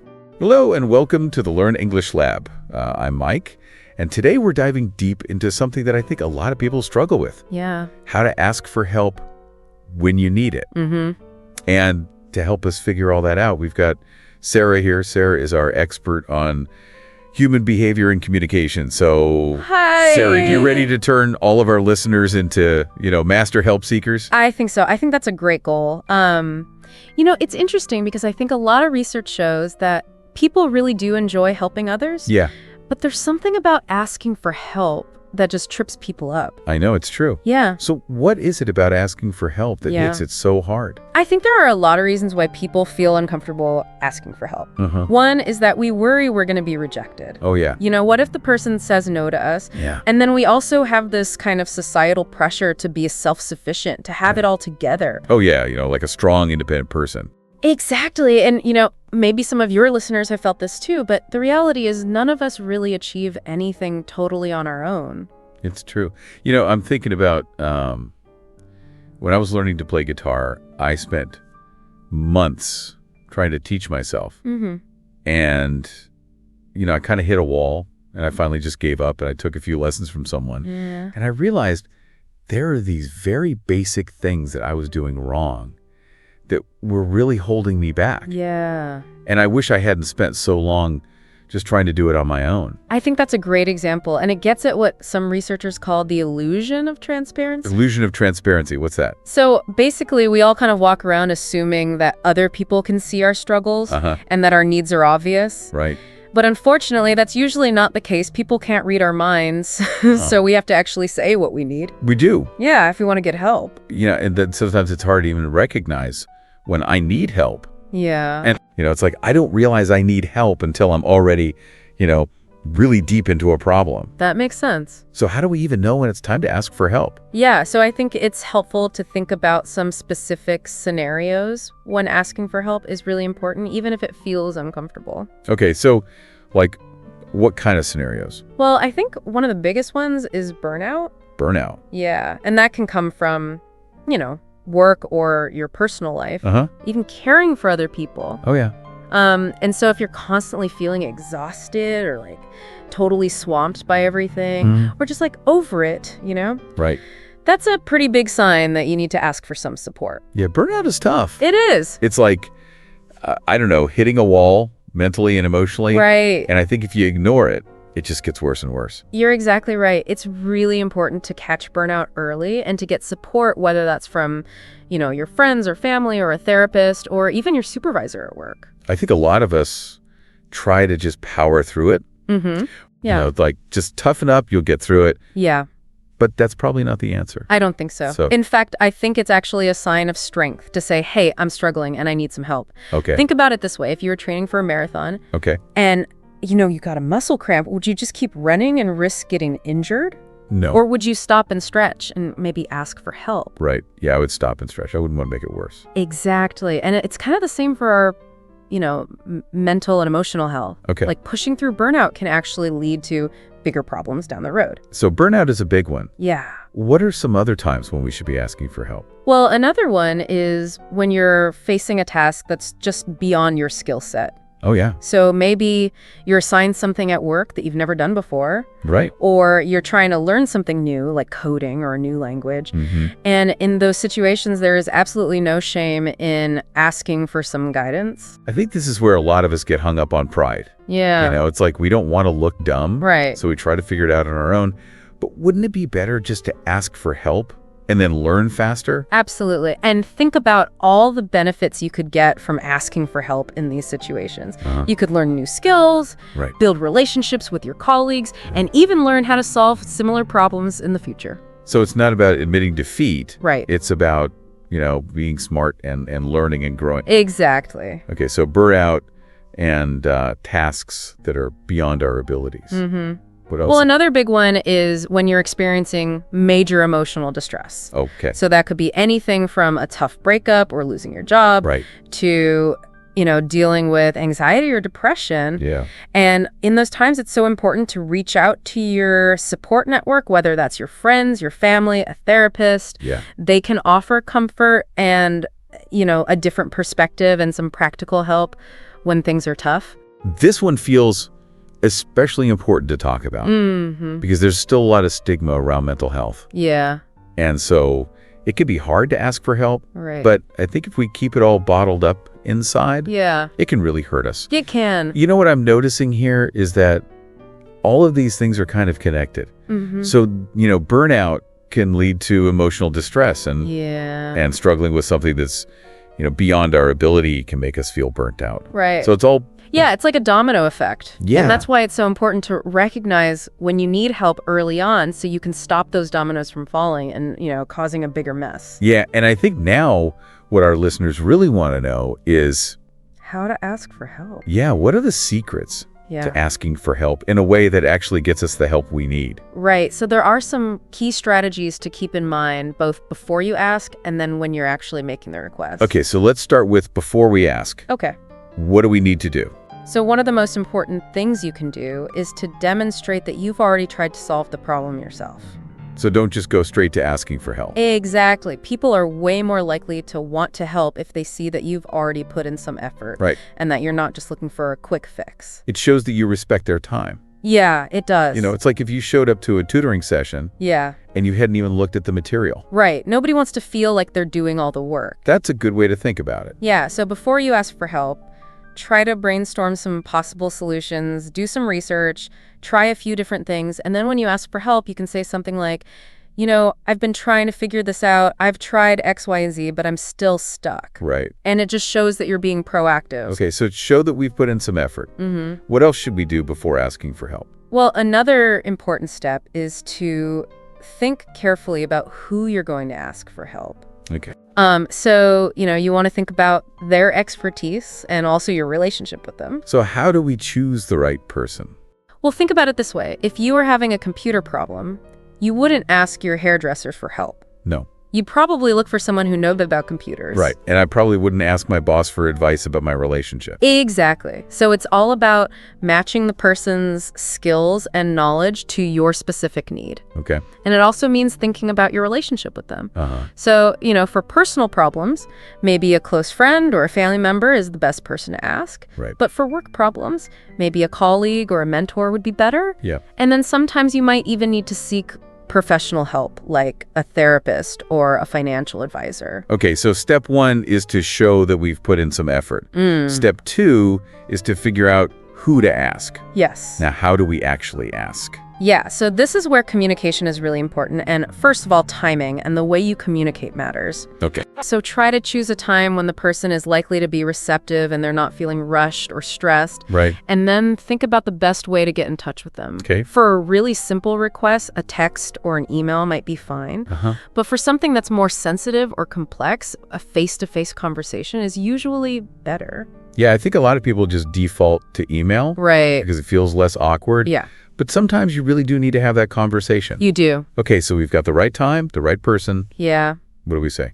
Well, once you have their attention, be really specific about what you need. Okay. So don't just say, I need help with this project. Right. Explain exactly what you're struggling with and what kind of help you need. So no vague requests. No, the clearer you are about what you need, the more likely you are to get the right kind of help. Okay, that makes sense. So for example, instead of saying, I'm totally overwhelmed with this report. Yeah. You could say, I'm having trouble organizing the data for this report.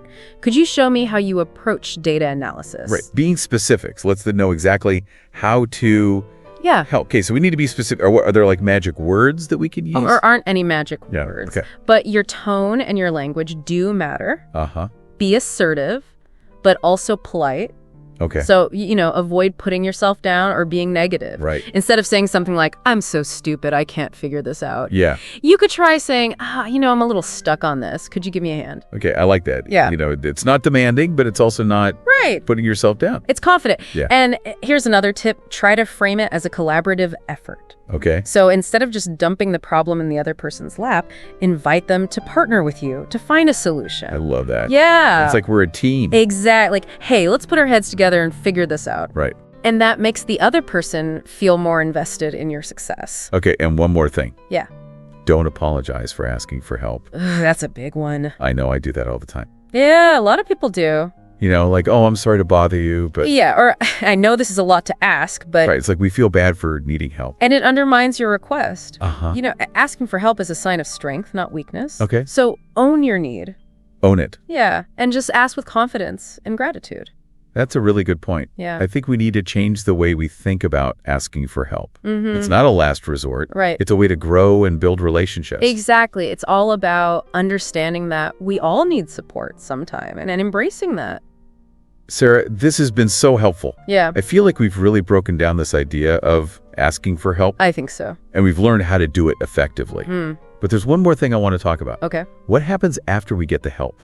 Yes. Expressing gratitude and giving back are so important for building strong relationships and making sure you'll have support in the future. Okay, well, I want to learn more about that, but I think this is a good place to pause. Yeah, that sounds good. So we'll be right back after a short break with more insights on how to ask for help when you need it.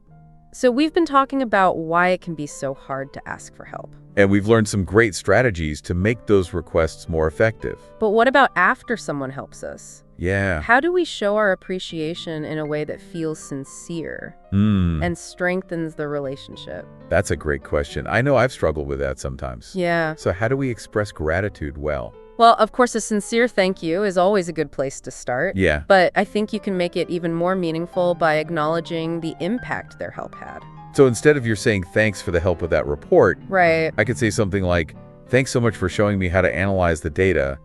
Now I feel so much more confident about writing reports.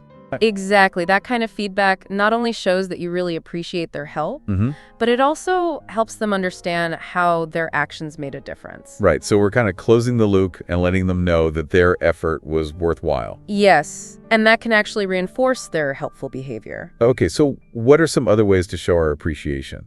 Well, public praise can be really powerful. Okay. You know, if someone goes above and beyond to help you, acknowledge that in front of other people, it makes them feel good. Right. But it also sets a positive example for the whole group. It creates a culture of appreciation. Exactly. And then there's one more important piece of expressing gratitude. Okay, what's that? Reciprocity. Reciprocity. You know, the idea of giving back or returning the favor. Right, like you scratch my back, I'll scratch yours. Yeah, but it's important to approach reciprocity with the right mindset. Oh, okay. It shouldn't feel transactional, like you're keeping score or something. Instead, think of it as an ongoing cycle of support and generosity. So it's less about keeping track of favors and more about just being helpful to others. Exactly. Knowing that they'll be there for us when we need them. Yeah, you get it. Yeah. You know, this whole conversation reminds me of some research I read recently. Oh, really? Yeah, about the science of generosity. The science of generosity, tell me more. So it turns out that when we help other people, our brains actually release endorphins. Endorphins. You know, those feel-good chemicals. I've heard of those. Yeah, the ones associated with pleasure and reward. So being helpful makes us feel good. It does on a neurological level. Wow, so helping others doesn't just benefit the person who's receiving the help. Right. It also makes the helper feel good. Exactly. It's a win-win. I love that. And this is why it's so important to get over our fear of asking for help. Because when we ask for help, we're not just getting our needs met, we're also giving someone else the chance to experience those positive feelings. That's a really interesting way to think about it. It's like we're completing this cycle. By asking for help, we're allowing someone else to feel the joy of giving. Exactly. And then by showing gratitude and giving back, we're creating a more supportive world. Absolutely. It's about recognizing that we all thrive when we support each other. I love that. And Mike, I think this gets to the heart of what makes asking for help so powerful. What is it? It's this: when we ask for help authentically, and with good intentions, you can actually lead to stronger relationships, deeper trust, and a more compassionate world. That's beautiful. Yeah. So it's not just about getting a task done or solving a problem. Right. It's about connecting with other people on a deeper level. And recognizing that we're all human. Yeah. We all need help sometimes. Sarah, this has been such an eye-opening conversation. It has. You know, we've learned so much about asking for help. Yeah, we've really demystified it. And I think our listeners are going to walk away from this episode feeling more confident about asking for help. I hope so. And seeing it as a key to greater fulfillment in their lives. I couldn't have said it better myself. So let's take a quick break, and then we'll be right back with some final thoughts on how to put all of this into action. We're back, and we've been talking all about how to ask for help and why it's so important. We've learned that it's not a sign of weakness. Yeah, it can actually help us build stronger relationships, achieve more, and create a more compassionate world. But now comes the hard part, putting all of this into practice. Yeah, so what's one thing our listeners can do right now to start feeling more comfortable asking for help? Well, I would say start small. Okay. Think of one area in your life where you could use a little help, but you've been hesitant to reach out. Okay, so a low-stakes situation. Yeah, exactly. Where the benefits outweigh the fear. Right. Okay, so what do we do once we've identified that situation? Well, just remember all those strategies we talked about earlier. Okay. Show that you've put in some effort.